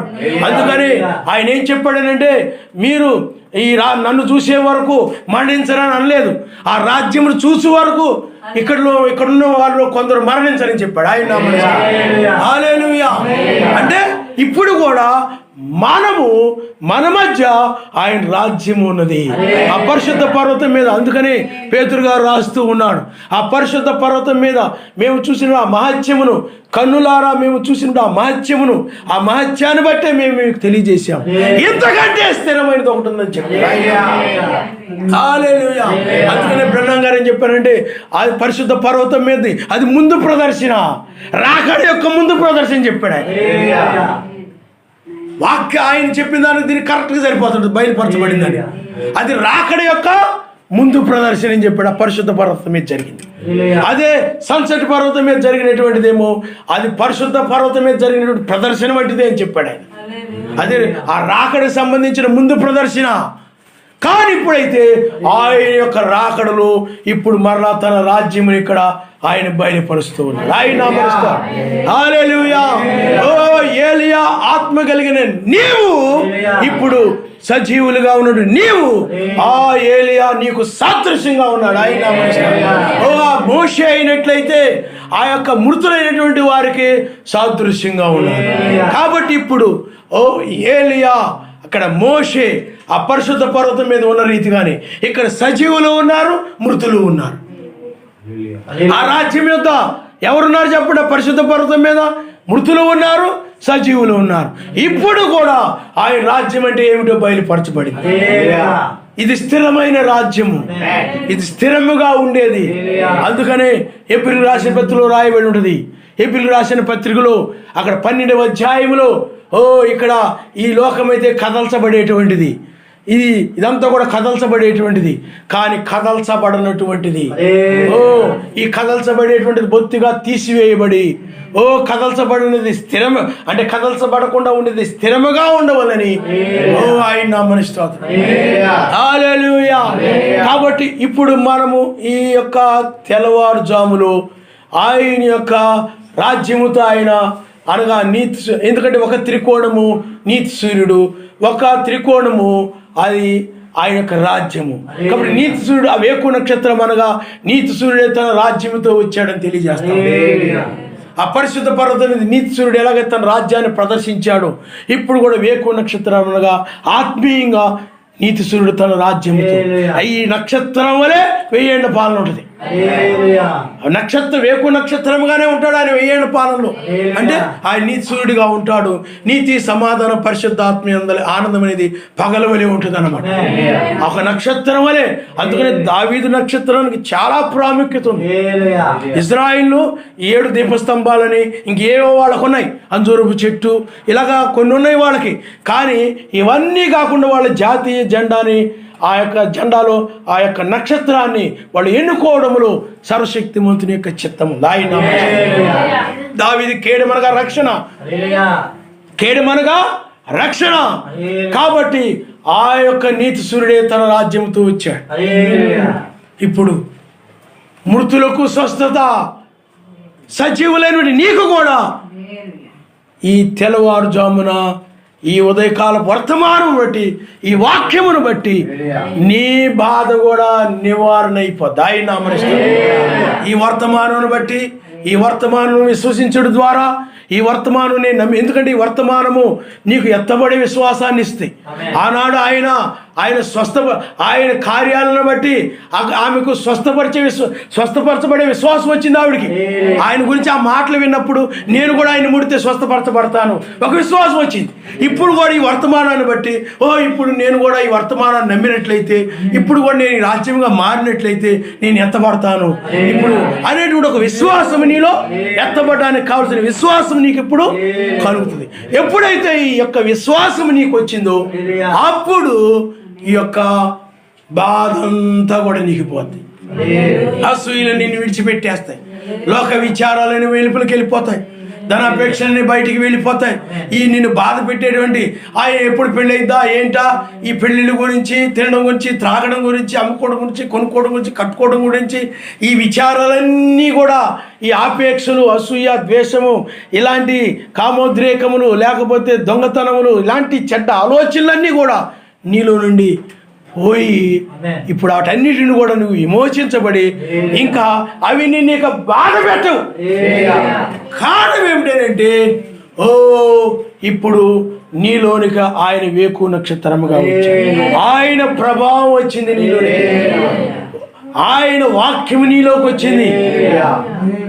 ఇప్పుడు ఆ ప్రభావం నీలోనికి రావడం వలన, ఈ వెలుగు నీలోనికి రావడం వలన, ఈ వాక్యం నీలోనికి రావడం వలన మీకు అర్థమైందా? నీతి, సమాధానం, పరిశుద్ధాత్మ ఆనందం నీలోనికి రావడం వలన ఇది బయటికి పోయింది. ఇప్పుడు నీవు పరిపూర్ణమైన ఆరోగ్యంతో క్రొవ్విన దూడవలే గంతులేస్తాడు. ఆయన విమోచించబడిన దానిని బట్టి ఇంకా రేపటి గురించి ఆలోచించవు, ఏం తిందునని, వెనక ఉన్న వాటి గురించి నువ్వు ఆలోచించవు.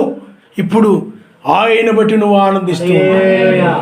ఎందుకంటే నీవు ఆయన వాక్యముగా మారినప్పుడు, నీవు ఆయన కట్టడల ప్రకారం నడుస్తూ ఉన్నప్పుడు ఇవన్నీ నీ హృదయం నుండి బయటికి వెళ్ళిపోయి ఉంటాయి. కాబట్టి అందును బట్టి నువ్వేం చేస్తున్నావు అంటే ఇప్పుడు ఆరోగ్యమును బట్టి నువ్వు ఆయన మహిమపరుస్తూ ఉంటావు. ఎందుకనంటే ఆదాముల పోగొట్టుకుని దాన్ని తిరిగి పొందుకొనకై, ఎందుకంటే అమర్త్యమైన దానికోసం నువ్వు మూలుగుతున్నావు, అమర్త్యమైన దానికోసం నువ్వు మూలుగుతున్నావు. ఈ నశించే దాని నుండి విమోచించమని, ఈ యొక్క రోగముతో కూడిన రోగమైన శరీరం నుండి విమోచించమని, అమర్త్యమైన దాన్ని పొందుకోవాలని, ఒకప్పుడు అదే ఉండేది కాబట్టి దాన్ని పొందుకోవాలని దానికోసం మూలుగుతున్నావు. ఇప్పుడు అది నీకు ఇవ్వబడతా ఉంది. ఇప్పుడు నీకు దీన్ని పొందుకోవడం ద్వారా సంతోషం వస్తుంది. అప్పుడు ఇవన్నీ కూడా, ఈ బాధ కలుగు చేసే లోక సంబంధమైన అన్నీ కూడా నీ నుండి పోతున్నాయి. ఇప్పుడు ఇది ఆత్మీయ స్వస్థత. ఇంకా లోక సంబంధమైన వాటిని గురించి నువ్వు బాధపడవు. లోక సంబంధమైన వాటి గురించి ఏమి తింటానా, ఏమి త్రాగుతానా అనే దాని గురించి నువ్వు బాధపడవు. ఏమి కొనుక్కుంటానా, ఏమి కట్టుకుంటానా, ఏమి నాటుతానా అనే వాటి గురించి నువ్వు బాధపడవు. లేకపోతే ఈ ధనము గురించి బాధపడవు, అసూయని గురించి ఇక బాధపడవు, ఈ కోపమును గురించి ఇక బాధపడవు, కక్షను గురించి ఇక బాధపడవు. ఇలాంటివన్నీ కూడా మర్చిమై నశించేవి అన్నీ. ఇవన్నీ లోకస్తుల్లో ఉంటాయి, పాపుల్లో ఉంటాయి. ఈ పాపుల్లో ఉండేవన్నీ కూడా నీ నుండి బయటికి వెళ్ళిపోతాయి. వాటిని కూడా విడిచిపెట్టేస్తావు. ఆ రక్తస్రావం ఆమెను విడిచిపెట్టి వెళ్ళిన రీతిగానే నిన్ను కూడా ఇవన్నీ కూడా విడిచిపెట్టి వెళ్ళిపోతాయి. ఈ వాక్యం వినడం వల్ల నువ్వు విడిచిపెట్టేస్తావు. బాబోయ్, ఇవి కనుక నేను కలిగి ఉన్నానంటే నేను ఆ యొక్క రాజ్యానికి వెళ్ళను, ఎత్తబడనని ఆ భయాన్ని బట్టి నీవేం చేస్తావనండి, వాటన్నింటిని కూడా విడిచిపెట్టేస్తావు. విడిచిపెట్టేసి వాక్య ప్రకారంగా నడుస్తావు, నీతిమంతుడిగా సమాధానం కలిగి పరిశుద్ధాత్మ ఆనందంతో జీవిస్తూ ఉంటావు. అప్పుడు అందుకని పరిపూర్ణమైన ఆరోగ్యం కలిగిన వ్యక్తి ఎవరనంటే నీతి, సమాధానం, పరిశుద్ధాత్మ ఆనందం ఎవరు కలిగి ఉంటారో వాళ్ళే ఆత్మీయంగా స్వస్థత పొందినవారు, ఆరోగ్యం పొందినవారు. ఇంకా లోక సంబంధం వాటి గురించి విచారిస్తూ ఉన్నారంటే, ఆ పిల్లలు పెరుగుతున్నారు, వాళ్ళకి ఎలాగ డబ్బులు సంపాదించాలి, వాళ్ళకి ఏవో కార్యాలు చేయాలి, అవి చేయాలి, ఇంకా ఏవో, లేకపోతే నేను నా పరిస్థితి ఏంటి, ఎలాగని ఇంకా ఈ శరీరం గురించి. అందుకని బైబిల్ చెప్తుంది, శరీరేచ్ఛలు నెరవేర్చుకున్నట్టు శరీర విషయమై ఆలోచించేసుకొనుకుడి. ఇంకా దాని గురించి నీవు పూర్తిగా ఆయనకు అప్పగించేస్తాను. ఇంకా దీని మీద ఇంకా ఇవన్నీ కూడా చెడ్డ క్రియలు, చెడ్డ ఆలోచనలు, చెడ్డ తలుపులన్నీ కూడా నీ నుండి బయటికి పోతాయి. అవే జబ్బు అయి ఉన్నాయి. అవన్నీ కూడా అవే ఐగుప్తు సైన్యము, అవన్నీ కూడా నీలో నుండి బయటికి వెళ్ళిపోతాయి. ఇప్పుడు నీవు అమర్చితను పొందుకుంటున్నావు. ఓ రక్తస్రావం కలిగిన ఈ స్త్రీ ఏం చేసింది చెప్పండి? ఆరోగ్యం పొందుకుంది. ఆ రక్తస్రావం బాధ పెట్టేది పోయింది. ఇప్పుడు కూడా ఈ యొక్క బాధ పెట్టేటువంటిది ఎందుకనంటే ఈ శరీరం ఆదాము వలన అవ్వ వలన వచ్చింది. దీన్ని బట్టి ఈ శరీరాన్ని బట్టి లోకంలో సమస్యలు, బాధలు, కష్టాలు ఇవన్నీ కూడా అనేకమైన ఆశలు, ఆపేక్షలు ఇప్పుడు వచ్చేటప్పటికి ఏం జరుగుతుంది? అమర్చమైన దాని కొరకు నువ్వు మూలుగుతూ ఉన్నావు. ఇప్పుడు అది ఆయన రెక్కల్లో ఉంది, ఆయన అమరుస్తాడు, ఆయన వర్తమానంలో ఉంది. ఇప్పుడు దీని ద్వారా ఏం జరుగుతుంది? విశ్వాసం ద్వారా ఈ వర్తమానం పట్టుకుని దానికి లోబడి ద్వారా నీలో నుండి ఈ శరీర సంబంధమైన అన్నీ కూడా పోతాయి. ఇప్పుడు నువ్వు అమర్చిత నువ్వు కలిగి ఉన్నావు అన్నమాట. అప్పుడు ఈ శరీరం కూడా అమర్చమైనదిగా మారి పైకి వెళ్ళిపోద్ది. కాబట్టి ఇప్పుడు మనం ఉన్న సమయం ఇది. ఇంకప్పుడు నీవు ఈ శరీర సంబంధమైన వాటి గురించి ఇక బాధపడవు, వీటిని బట్టి ఆనందిస్తూ ఉంటావు అంతే. ఇక్కడ ఒక మార్పు వచ్చింది. ఏమిటనంటే నువ్వు ఇంతకు ముందు వేటి గురించి అయితే బాధపడ్డావో, ఈ చెడ్డవాటి గురించి, అసూయ గురించి, ద్వేషం గురించి, ఐగుప్తు సైన్యం గురించి వాళ్ళు బాధపడిన రీతి కానీ, ఈ నాలో ఈ కోపం పోవట్లేదేంటి, ద్వేషం పోవట్లేదేంటి, అసూయ పోవట్లేదేంటి, ఏటి గురించి అయితే నువ్వు బాధపడ్డావో ఇప్పుడు అవన్నీ ఆ బాధ అంతా కూడా పోయి ఇప్పుడు పరిశుద్ధాత్మేంద్ర ఆనందాన్ని ఆయన హల్లెలూయా, హల్లెలూయా. ఇంకా వీటి గురించి బాధ ఉండదు. ఒక వ్యక్తి ఆ బలహీనతను బట్టి బాధపడిన రీతిగా, ఐగుప్తు సైన్యం గురించి బాధపడిన రీతిగా నీవు కూడా ఇంకా నాలో ఈ యొక్క చెడు లక్షణాలు పోలేదే అని నువ్వు ఇంకా బాధపడవు. ఎందుకంటే వాటి నుండి నువ్వు విమోచించబడ్డావు. నువ్వు విమోచించబడ్డావు అని అంటే ఇంకా అవి నిన్ను వచ్చి ఇక బాధ పెట్టవు. అవి నీ హృదయంలోకి వచ్చి నీ హృదయాన్ని గాయపరచవు. అప్పుడు నీ హృదయం ఏమంటే చెప్పండి, అమర్చితతో ఉంటుంది. ఇప్పుడు నీలో ఒక స్వస్థత కలుగుతుంది. ఆ స్వస్థత ఏమిటి? ఒకప్పుడైతే బాధ కలిగి ఉన్నావు నువ్వు, అవి నిన్ను బాధ పెడుతూ ఉండేవి. వాటి లోక సంబంధమైన, శరీర సంబంధమైన వాటి గురించి బాధపడుతూ ఉండేవి. ఇప్పుడైనట్లయితే అవన్నీ నీలో నుండి పోయినాయి. ఇప్పుడు నీలోనికి ఏమొచ్చింది చెప్పండి? అమర్చిత, పరిపూర్ణమైన ఆరోగ్యము, అదే ప్రేమ. ఆయన హల్లెలూయా, హల్లెలూయా. అదే తలరాయి, ప్రేమే తలరాయి. ఇప్పుడు నీవు ప్రేమ ఫలములతో నీవు ఉంటావు అనమాట. ఆయన ఆరోగ్యవంతుడు ఎవరనంటే ప్రేమ కలిగిన వాడు, అతను సర్వశక్తిమంతుని యందు ఆనందిస్తూ ఉంటాడు. ఇంక వీటి గురించి బాధగా లేదు. ఆ బాధ ఎందుకంటే ఇవన్నీ కూడా శరీర సంబంధమైనవి. వీటి బాధ నుండి నివారణ పొందావు. నీవు అసూయ వలన నువ్వు బాధపడవు, ఇతరులను కూడా బాధ పెట్టవు. ఇప్పుడు అదంతా పోయింది. ఇంకా ఎన్ని పోయాయి? నిన్ను బాధ పెట్టేవన్నీ కూడా నువ్వు వేటి గురించి అయితే బాధపడుతున్నావు విమోచించమని, అవన్నీ కూడా పోయి ఇప్పుడు నీలోనికి అమర్చమైనది వచ్చేసింది, మారిపోయింది. ఇంకప్పుడు నీవు అమర్చితం ధరించుకుని పైకి వెళ్ళిపోతావు. నీవు ఇడిచిపెట్టిన ఆలోచనలు, ఆశలు, అందుకని లోకము దాని ఆశయు గతించును. అందువల్ల గర్వము, దుర్మార్గము కలిగిన ప్రజలందరూ కూడా శ్రమకాలంలో చాలా భయంకరమైన ఉగ్రతను పొందుతారు. శ్రమకాలం యొక్క ముగింపులో మూడో ప్రపంచ యుద్ధం వస్తే అప్పుడు గర్విష్టం, దుర్మార్గులు వేరు చిగురు లేకుండా నాశనం చేయబడతారు. అప్పుడు 1000 ఏళ్ల పాలనలో ఈ దుర్మార్గుల యొక్క ఆ యొక్క కాలిపోయినటువంటి ఆ యొక్క బూడిద మీద మనము, ఆ ధూళి మీద మనము సంచరిస్తాం. ఆయన నామరిస్తాం. యెరూషలేముకు వెళతాం. యెరూషలేములో అన్యులు ఉన్నారు, నామకార్థ క్రైస్తవులు ఉన్నారు, అలాగే యూదులు ఉన్నారు. అన్ని జనులు త్రొక్కబడతా ఉంది. అది రేపు దానికి కూడా ఆయన శుద్ధి చేస్తాడు. ఆయన అప్పుడు అక్కడ అందరూ కాల్చివేయబడతారు, చంపబడతారు, ధూళి వెళ్ళి మారుతారు. అణుబాంబుల వల్ల ఏం జరుగుతుంది చెప్పండి? ధూళి అయిపోతుంది. బిల్డింగులు ఏమిటి, కోటలు ఏంటి, రాజ్యాలేంటి, మనుషులేంటి, మొత్తం ధూళిగా మారిపోతారు. ఆ ధూళి మీద అందుకనే మీ పాదము కింద ధూళి వలె ఉందురు, మీరు వారిని అణగదొరుకుదురని సైన్యములకు అధిపతి యావే సెలవిస్తున్నాడు. ఆయన వారు మన పాదముల కింద ధూళి వలె ఉంటారు. కాబట్టి పిల్లారా, ఇప్పుడు సూర్యుడు ఆయన 2 కార్యాలు జరిగించేవాడుగా ఉన్నాడు. అందుకని ఆయనే తలరాయి, ఆ రాజ్యమే తలరాయి. కాబట్టి ఇప్పుడు ఆత్మ సంబంధమైన స్వస్థత. ఇంకా ఈ స్వస్థత పొందామనుకోండి, ఇంకా మరి ఎన్నడూ కూడా ఏ అనారోగ్యము కానీ ఇంకా ఏది ఉండకుండా ఎప్పుడు యవ్వనస్తులుగా ఉంటారు, ఇంకా మహిమ శరీరంతో ఉంటారు. అందుకనే ఇది అన్నిటికీ విమోచన. లోక సంబంధమైన పేదరికానికి, కష్టాలకి, సమస్యలకి, కన్నీటికి, మరణానికి, వ్యాధులకి అన్నిటికీ కూడా శాశ్వతమైన విమోచన ఆయన నామమున. హల్లెలూయా. ఒక వ్యక్తి ఒక రోగాన్ని కలిగి ఉండొచ్చు, మరలా అది బాగై ఉండొచ్చు, మరలా ఇంకొక రోగాన్ని పొందుకోవచ్చు. ఈ శరీరం అలాంటిది.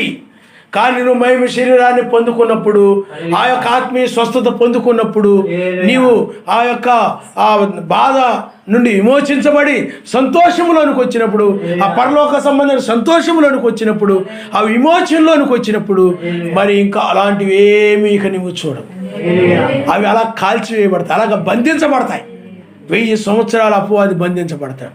వాడు బంధించబడ్డాడంటే ఇవన్నీ బంధించబడినట్టు. ఎందుకంటే అన్ని రోగాలకి, అన్ని సమస్యలకి, అనేక ఆశలకి, మనుషుల్లో ఈ రాజ్యాన్ని గురించి, ఈ లోకాన్ని గురించి అనేక ఆపేక్షలు కలుగు చేయడం, చంపుకోవడం, నరహత్యలు, వ్యభిచారాలకి, దొంగతనాలకి, ఈ యొక్క కోపములకు, కక్షలకు, ఈ యొక్క సహనం లేకుండా ఉండడానికి ఇటన్నిటికి కూడా కారణం ఏమిటంటే సాతానుడి.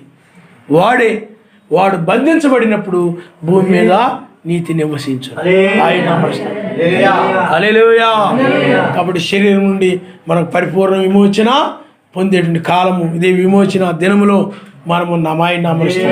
అందుకని ఈ దినము మనకు విమోచన దినమే కాదు, ప్రకృతికి కూడా, మూలుగుతున్నటువంటి ప్రకృతికి కూడా విమోచించే దినం ఇది.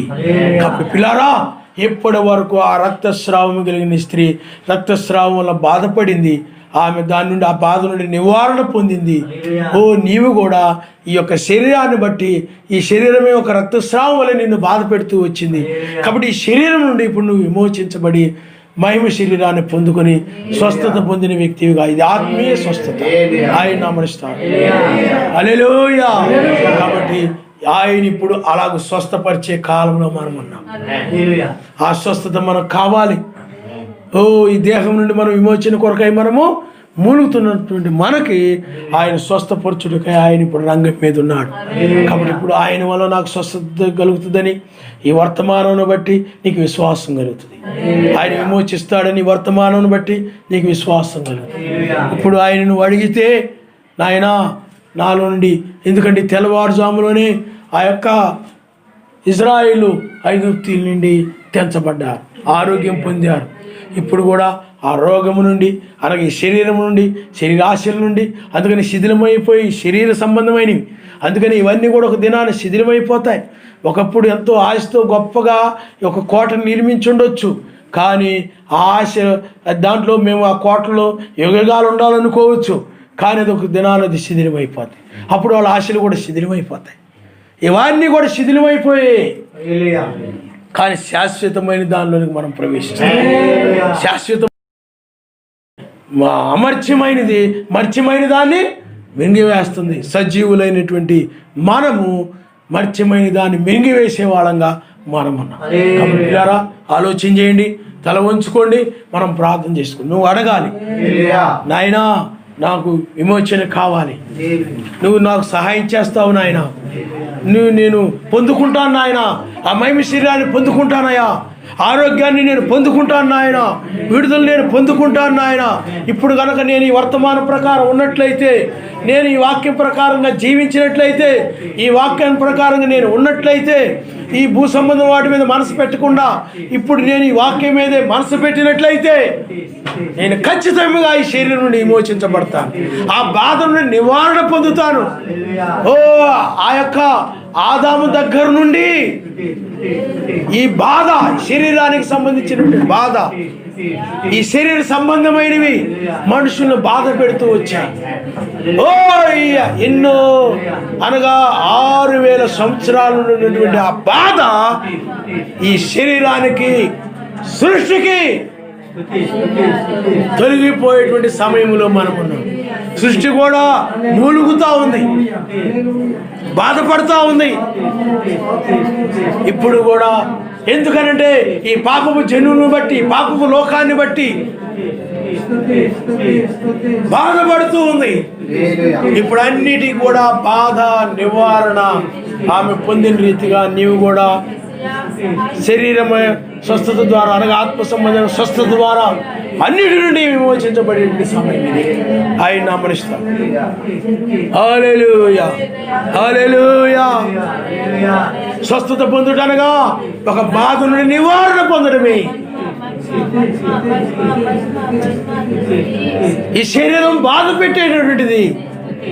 ఈ శరీరం నుండి విమోచించబడడం ద్వారా, ఈ లోకాశల నుండి, వాటన్నిటి నుండి నువ్వు బయటకు వచ్చడం ద్వారా ఆ బాధ నుండి నువ్వు బయటకు వస్తావు. ఆ బాధ నుండి బయటకు రావడమే విమోచించబడడం.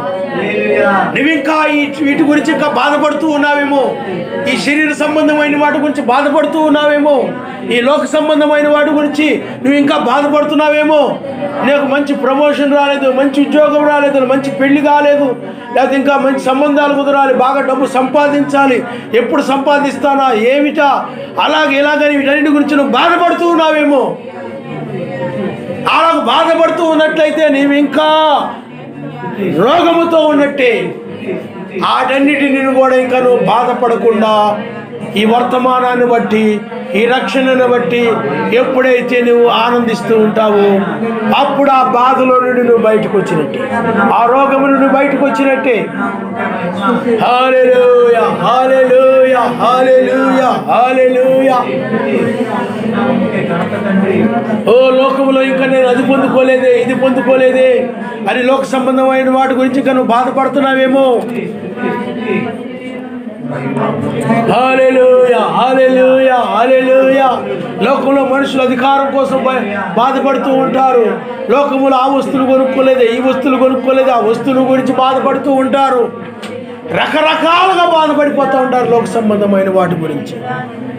ఓ అది ఐగుప్తు సైన్యము లాంటిది. హల్లెలూయా, హల్లెలూయా. ఎప్పుడైతే నీ వాక్యమును విశ్వసిస్తావో, ఆమె ఆయన విశ్వసించిన రీతిగా ఈ వాక్యం విశ్వసించడం ద్వారా నేను అమర్చితను పొందుకుంటానని నువ్వు ఎప్పుడైతే నమ్ముతావో, విశ్వసిస్తావో, అప్పుడు నీలో నుండి ఇవన్నీ బయటికి వెళ్ళిపోతాయి. నిన్ను బాధ పెట్టేవన్నీ బయటికి వెళ్ళిపోతాయి. ఇంకప్పుడు ఏ లోక సంబంధమైన బాధ నీకేమి ఉండదు. నిన్ను అనొచ్చు, మేము వాటి గురించి వీటి గురించి బాధపడుతున్నాం కానీ ఈయనకు ఆ బాధ ఏమీ లేదు. వాటి గురించి వీటి గురించి బాధపడుతున్నాం కానీ ఈయనకు ఆ బాధ ఏమీ లేదు. ఎప్పుడు ఆయన ఎందు ఎలా ఆనందించగలుగుతున్నాడో, ఎలా ఉండగలుగుతున్నాడో ఆయన ఎందు. అయ్యేలాగా అని లోకంలో వాటి గురించి వీటి గురించి నేను బాధపడుతున్నాను కానీ ఆయన అంటాడు, మార్తా మార్తా, నీవు అనేక విచారాలు కలిగి వాటి గురించి నువ్వు బాధపడుతున్నావు కానీ అవసరమైనది ఒక్కటే, అదే మనిషికి అవసరమైనది ఒక్కటే, అది ఆయనే అమర్చితే, ఆయనే అమర్త్యుడు, ఆయనే మరణము లేనివాడు. ఈ మరణించేవి నిన్ను బాధ పెట్టొచ్చు, ఈ నశించేవి నిన్ను బాధ పెట్టొచ్చు, ఈ నశించేటువంటి భూ సంబంధమైనవి ఏమైనా నిన్ను బాధ పెట్టొచ్చు. వాటన్నిటి నుండి నువ్వు బయటికి వచ్చి ఆయన నువ్వు ఎప్పుడైతే ఆనందిస్తూ ఉంటావు అప్పుడు నీవు దాని నుండి బయటకు వచ్చినట్టు. హల్లెలూయా, హల్లెలూయా. అందంగా లేదని బాధపడుతున్నావా? బలము లేదని బాధపడుతున్నావా? లోకములు అవి లేవని బాధపడుతున్నావా? ఓ అవన్నీ కూడా శరీరం ఆ విధంగా బాధ పెడతా ఉంటుంది. అది ఒక శరీరం ఒక రోగమై ఉన్నది. ఎప్పుడైతే నువ్వు విశ్వసించి వాక్యం మీద నిలబడతావు, ఓ హల్లెలూయా, హల్లెలూయా, హల్లెలూయా. ఓ స్తోత్రం స్తోత్రం స్తోత్రం. ఎందుకంటే ఆయన రాజ్యం వచ్చేసింది. మనం ఆయన రాజ్యంలోని మనం ప్రవేశిస్తూ ఉన్నాము. ఆ మహిమలోని మనం ప్రవేశిస్తూ ఉన్నాము. ఆ మహిమ శరీరం మనం పొందుకుంటూ ఉన్నాము.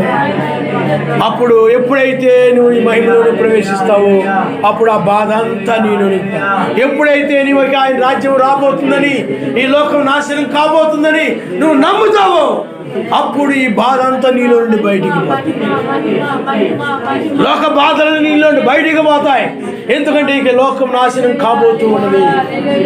ఇంకా దీన్ని ఆశించే సమయం ఇది కాదు అని నువ్వు నమ్మినప్పుడు ఇక వేటి గురించి నువ్వు బాధపడతావు. ఓ యోబు వలె నీవు ఉంటావు. యోబు చూడండి, అతడు విమోచించబడ్డాడు. అతడు రెండవ రాకడం చూశాడు. అతడు అమర్చితలో అతడు ఉన్నాడు. శరీరం పైకి పాడైపోయి ఉండొచ్చు. యావే ఇచ్చెను, యావే తీసుకొనినని వాటి గురించి ఏమాత్రం యోబు బాధపడడం లేదు. ఆ పోయిన సంతానం గురించి కానీ, ఆస్తుల గురించి కానీ ఏమి యోబు బాధపడకుండా అతడు ఉన్నాడు. వాటి గురించి, ఆ గొర్రెల గురించి, లేకపోతే మేకల గురించి, ఆ పశువుల గురించి, ఆ మంద గురించి అవి నశించినా కానీ ఏమి బాధపడడం లేదు. ఓ స్తోత్రం స్తోత్రం స్తోత్రం స్తోత్రం. అతని శరీరం రూపాంతరం చెందింది. హల్లెలూయా హల్లెలూయా హల్లెలూయా హల్లెలూయా హల్లెలూయా హల్లెలూయా హల్లెలూయా. ఓ లోకంలో ఏవి కూడా యోబుని బాధ పెట్టలేకపోయాయి.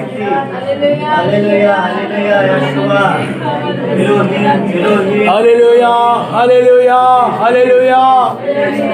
వందనాలు వందనాలు వందనాలు నాయన.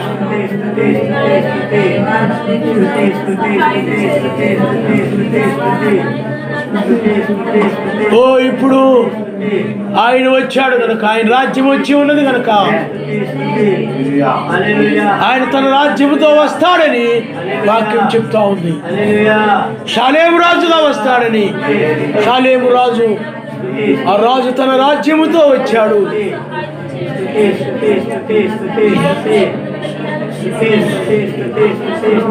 ఎందుకు వచ్చాడనంటే నీవు నీ యొక్క బాధ నుండి ఆయన్ని బాధలను తొలగించి శాశ్వత పరిష్కారం చేయడానికి ఆయన ఇచ్చాడు. ఇంకా సృష్టి మనుషులు ఎప్పటి నుండో బాధపడుతూ ఉన్నారు. ఇంకా ఎప్పుడు కూడా ఇక బాధపడకుండా ఎప్పుడు ఆయన సన్నిధిలో సంతోషముగా ఉండేలాగున ఆయన రాజ్యం సంతోషకరమైంది కనుక ఆ బాధలన్నిటి నుండి కూడా దూరం చేయడానికి ఇప్పుడు ఆయన వచ్చాడు. ఓ ఈ శరీరమును మార్చి ఆయన బాధలన్నింటినీ దూరం చేసేవాడు ఆయన. హల్లెలూయా. ఇప్పుడు ఆత్మ సంబంధమైన స్వస్థతనిచ్చేవాడుగా ఆయన ఉన్నాడు. మూడవ ఇడుపులో ఆత్మ సంబంధమైన స్వస్థత. హల్లెలూయా హల్లెలూయా. అది లేదే ఇది లేదే ఈ శరీరాన్ని గురించి నువ్వు బాధపడే వ్యక్తి.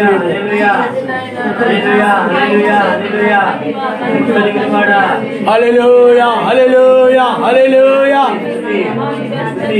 ఆయన్ని ముట్టినప్పుడు విశ్వాసముతో ఆమెలో ఆ బలహీనత అంతా పోయింది.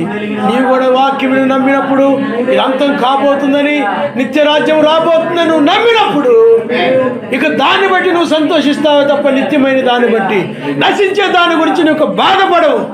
అదే మర్చితుల నుండి అమర్చితులకి రావడం. అదే ఆరోగ్యం పొంది గంతులు వేస్తారు ఆనందముతో. హల్లెలూయా హల్లెలూయా హల్లెలూయా. ఓ చెడ్డ బ్యాక్టీరియా, ఆ దురాలోచనలే చెడ్డ బ్యాక్టీరియా. అది కరోనా వైరస్ లాంటిది. అది అసూయే, ద్వేషమే, గర్వమే, లోకంలో వాటిని చూసుకుని హెచ్చించుకోవడమే,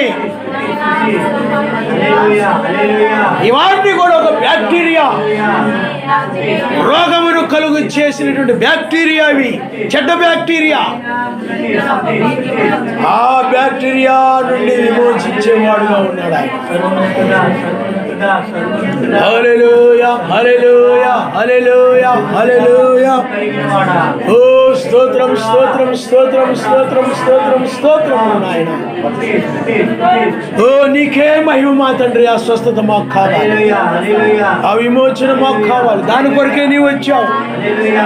మృతులను సజీవులను లేపేటువంటి ప్రధాన శబ్దముగాను ఆర్భాటముగాను ఇప్పుడు ఉన్నావు నాయన.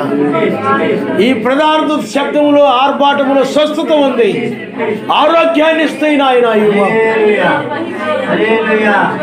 పరిపూర్ణంగా ఈ రోగమును తీసివేసి మరి అన్నడు యొక్క శరీరము కనబడకుండా పరిపూర్ణముగా ఇంకా అమర్చితో ఉండేటువంటి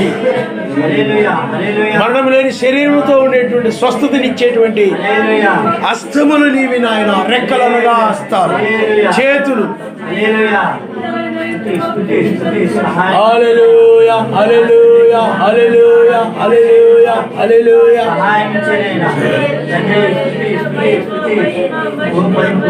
అడుగు ఆయన్ని.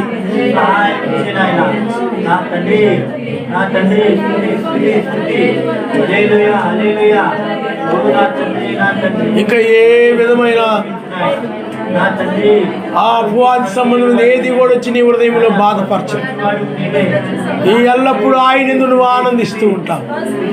ఎల్లప్పుడూ ఆయన యొక్క రాజ్యం బట్టి నువ్వు సంతోషంగా ఉంటావు.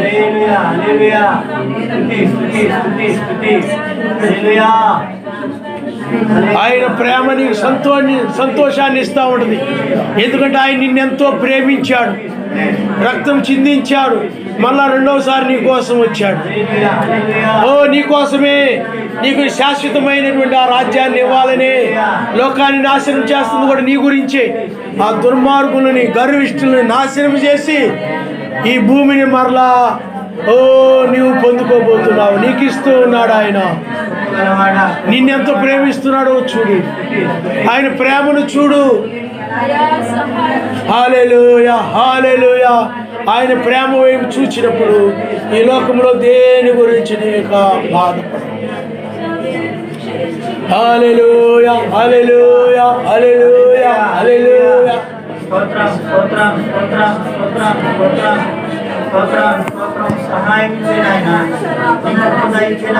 ఆమె యొక్క బాధ నివారణ పొందింది.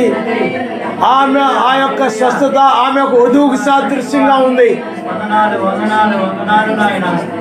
హల్లెలూయా హల్లెలూయా హల్లెలూయా. ఆమె స్వస్థపరచబడిన రీతి కానీ నీవు కూడా ఇప్పుడు స్వస్థపరచబడే వధువుగా నీవు ఉన్నావు. ఆమె మూలుగుతూ ఉంది. ఆ బాధ నివారణ పొందింది.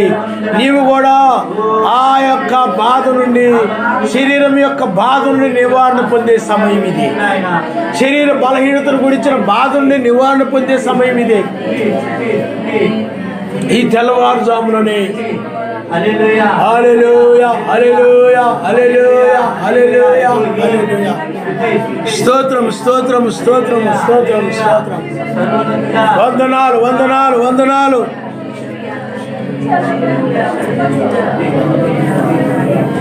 మర్త్యమైన దాని గురించి ఇంకా నువ్వు బాధపడవు, కానీ అమర్త్యమైన దాన్ని బట్టి ఆనందిస్తూ ఉంటావు. ఇప్పుడు నీకు అమర్త్యమైన దాన్ని ఆయన ఇచ్చాడు. ఈ అమర్త్యమైన దాన్ని బట్టి నువ్వు ఆనందిస్తూ ఉంటావు. ఇక మర్త్యమైన దాని గురించి నువ్వు బాధపడవు. కారణం ఎందుకంటే అమర్త్యమైనది నిన్ను బాధ పెట్టేది ఐగుప్తు సైన్యం వలె కాలిపోతుంది. అసూయలు, ద్వేషములు అన్నీ కూడా. హల్లెలూయా హల్లెలూయా హల్లెలూయా హల్లెలూయా హల్లెలూయా.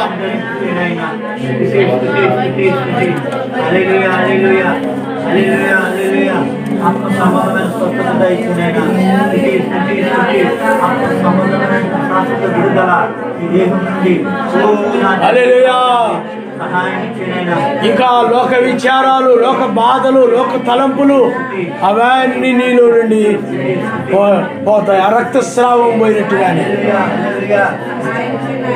నీలో నుండి కూడా ఇవన్నీ పోతాయి. ఆమె స్వస్థత పొందింది. ఇంకా ఆమెలో అవి కనబడడం లేదు. ఆ బాధ పెట్టేవి ఏమి ఆమెలో లేవు. నీలో కూడా బాధ పెట్టేవాడు అసూయ కానీ, ద్వేషము కానీ, లోకాశలు కానీ మరి ఏమీ నీలో ఉండకుండా పోయినట్లయితే నీవు స్వస్థత పొందిన వ్యక్తివే. హల్లెలూయా, హల్లెలూయా.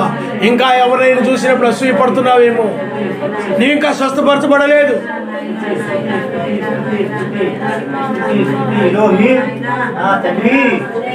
హల్లెలూయా, హల్లెలూయా, హల్లెలూయా, హల్లెలూయా, హల్లెలూయా.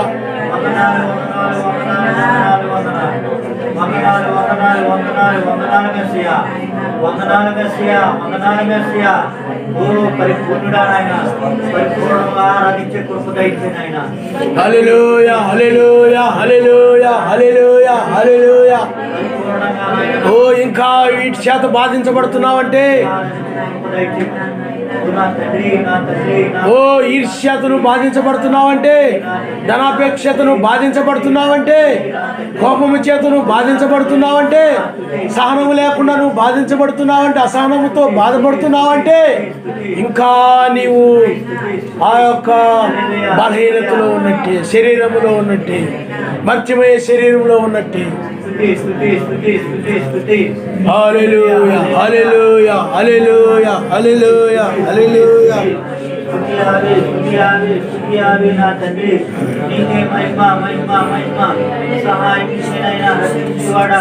రక్షకుడా, రక్షకుడా, రక్షకుడా, రక్షకుడా, రక్షకుడా. హల్లెలూయా, హల్లెలూయా, హల్లెలూయా, హల్లెలూయా.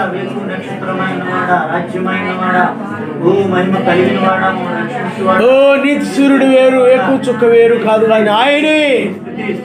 7 సంఘ కాలంలో ఉన్నవాడు కూడా ఆయన. ఇప్పుడు ఆయన మన మధ్య ఒక రాజ్యముగా ఉన్నాడు. ఆ రాజ్యమే తలరాయని దానియేలు చెప్పాడు. అదే ప్రేమగల రాజ్యము, ప్రేమగల తలరాయి. ఈ ప్రేమను నువ్వు పొందుకున్నావా? అమర్చమైన దాన్ని, అమర్చమైన రాజ్యాన్ని ఇచ్చి నిన్ను ప్రేమిస్తున్నాడు. అమర్చమైన ఆస్తికి నిన్ను వారసురాలుగా నియమిస్తున్నాడు. ఎంత ప్రేమో చూడండి, నీ మీద ఎంత ప్రేమో. నీకోసం రక్తం కార్చడమే కాకుండా ఆయన కలిగి ఉన్న దాని అంతటి కూడా వారసురాలు అవుతుంది. ఎందుకంటే అమర్త్యమైన శరీరానికి, అమర్త్యమైన రాజ్యానికి నిన్ను ప్రేమించి ఎంత గొప్పదాన్ని చేస్తున్నాడు. ఎంత ఉన్నతమైన స్థితి నువ్వు పొందుకుంటున్నావు ఆలోచన చేయాలి. ఎంత ఉన్నతమైన స్థితి, అమర్త్యమైన దాన్ని పొందుకోవడం అనేది ఎంత ధన్యతో. ఇక మరణం అనేది లేదు, నీకు మరణం లేదు, నువ్వు పొందుకునే దానికి కూడా ఇక మరణం లేదు. ఎంత ప్రేమో చూడండి. హల్లెలూయా, హల్లెలూయా, హల్లెలూయా. సదా ఆయనతో ఉండే ప్రేమ, శాశ్వతమైన ప్రేమ. ఈ ప్రేమ దొరక అనేక మంది బాధపడుతున్నారు. ఈ ప్రేమ కోసమే ప్రపంచంలో అనేక సంఘాలు ఎదురు చూస్తూ ఉన్నాయి. ఈ రాకడ కొరకే అనేక సంఘాలు అమర్చమైన దానికోసమే అనేక మంది చర్చిలకు వెళ్తున్నారు, ప్రార్థిస్తూ ఉన్నారు. కానీ వాళ్ళందరికీ లేని ఆ ప్రేమ, ఆ ప్రేమ మైడు నీ హృదయంలోకి వచ్చారు పరిశుద్ధాత్మ. హల్లెలూయా, హల్లెలూయా, హల్లెలూయా, హల్లెలూయా, హల్లెలూయా, హల్లెలూయా. ఓ మొదటి ప్రేమ కలవరశిలో రక్తము చిందించెను. కడవరి ప్రేమ శాశ్వతంగా ఆయనతో తీసుకొని ఓ ఆయనతో ఉండడం కోసం ఆయనతో తీసుకొని వెళ్ళిపోవడం. హల్లెలూయా, హల్లెలూయా. లోతుని తీసుకుని వెళ్ళడానికి వచ్చిన రీతిగా, రాహాబుని స్త్రీని తీసుకుని వెళ్ళడానికి వచ్చిన రీతిగా. అయితే వారు ఇంకా దూతలు తీసుకెళ్లారు వాళ్ళని. కాబట్టి నిన్నైతే ఆయనే తీసుకెళ్తున్నాడు. ఆయన హల్లెలూయా. ఆత్మే నిన్ను తీసుకుని వెళుతుంది పరిశుద్ధాత్మగా ఆయనే. హల్లెలూయా, హల్లెలూయా, హల్లెలూయా. ఇది నిన్ను పైకి తీసుకుని వెళ్ళే ప్రేమ. తనతో ఆయన నిత్యము ఉంచుకోవాలండి. ప్రేమ ఎంత గొప్పదో చూడండి. ఆయన రాజ్యంలో ఎప్పుడు ఆయనతో నీవు ఉండాలని ప్రేమతో ఆయన వచ్చాడు. ఎంత గొప్ప ప్రేమో. నీకోసం కలవరి శిలువలో రక్తం చిందించాడు. నీకు ఆయనతో ఉండాలని లేదా? ఆ రాజ్యంలో ఉండాలని లేదా? ఆయనతో జీవించాలని నీకు లేదా? ఇంకా పాపుల వల్ల జీవించాలనుకుంటున్నావా? ఇంకా లోకస్తుల వల్ల జీవించాలనుకుంటున్నావా? ఇంకా లోక స్నేహితుల వల్ల జీవించాలనుకుంటున్నావా? ఇంకా లోక బంధువుల వలె జీవించాలనుకుంటున్నావా? ఇంకా అన్యుల వలె జీవించాలనుకుంటున్నావా? ఓ వీరితోనే, లోకముతోనే, వీరితోనే ఉండిపోవాలనుకుంటున్నావా? ఓ నిత్య శిక్షణ పొందుకుంటావు సుమా. అది మనకొద్దు. అందుకోసం నువ్వు పుట్టలేదు, అందుకోసం నువ్వు పిలువబడలేదు. ఆయన రాజ్యం కోసం నువ్వు జన్మించు. హల్లెలూయా, హల్లెలూయా. ఓ దొంగ వలె ఆయన వచ్చి తీసుకుని వెళ్ళడమే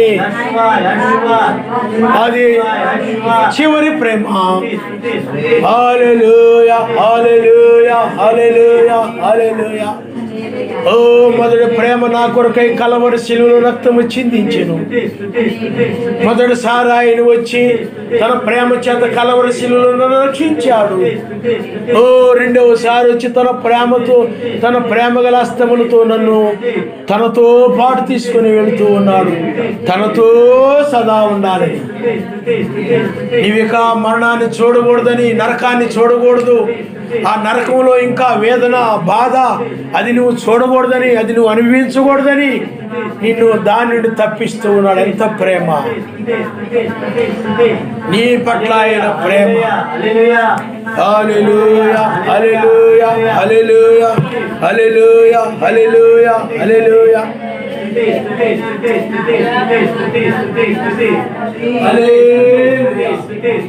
నువ్వు ఆయన ప్రేమిస్తున్నావా? నువ్వు ఆయన ప్రియురాలు కనుక ఆయన వధువి, ఆయన భార్యవి, ఆయన సంతానాన్ని నీవే. ఇప్పుడు ఆయన నిన్ను తీసుకుని వెళుతూ ఉన్నాడు. తీసుకుని వెళ్ళడానికి వచ్చాడు. నేను రాను, నేను ఉండను అంటున్నావంటే నువ్వు ఆయన యొక్క వధువు కాదు. నువ్వు ఆయన ఒక పెళ్లి కుమార్తెవు కాదు. నువ్వు ఆయన వధువు కనుక నువ్వు ఆయనతో పాటు వెళ్ళాల్సింది. నువ్వు ఆయన తన పెళ్లి కుమారుడితో ఆమె 1000 ఏళ్ళు ఉంటారని బైబిల్ చెప్తుంది. ఆయనతో ఉండడానికి ఆయనతో పాటు వెళ్ళాలి. ఓ ప్రేమ, ప్రేమ, ప్రేమ. అడవై కృప, కృప.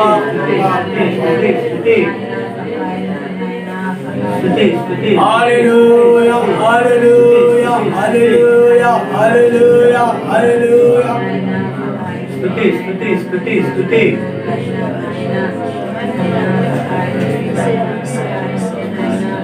ఇది నీకు మాత్రమే ఈ కృప, నీకు మాత్రమే ఈ ప్రేమ.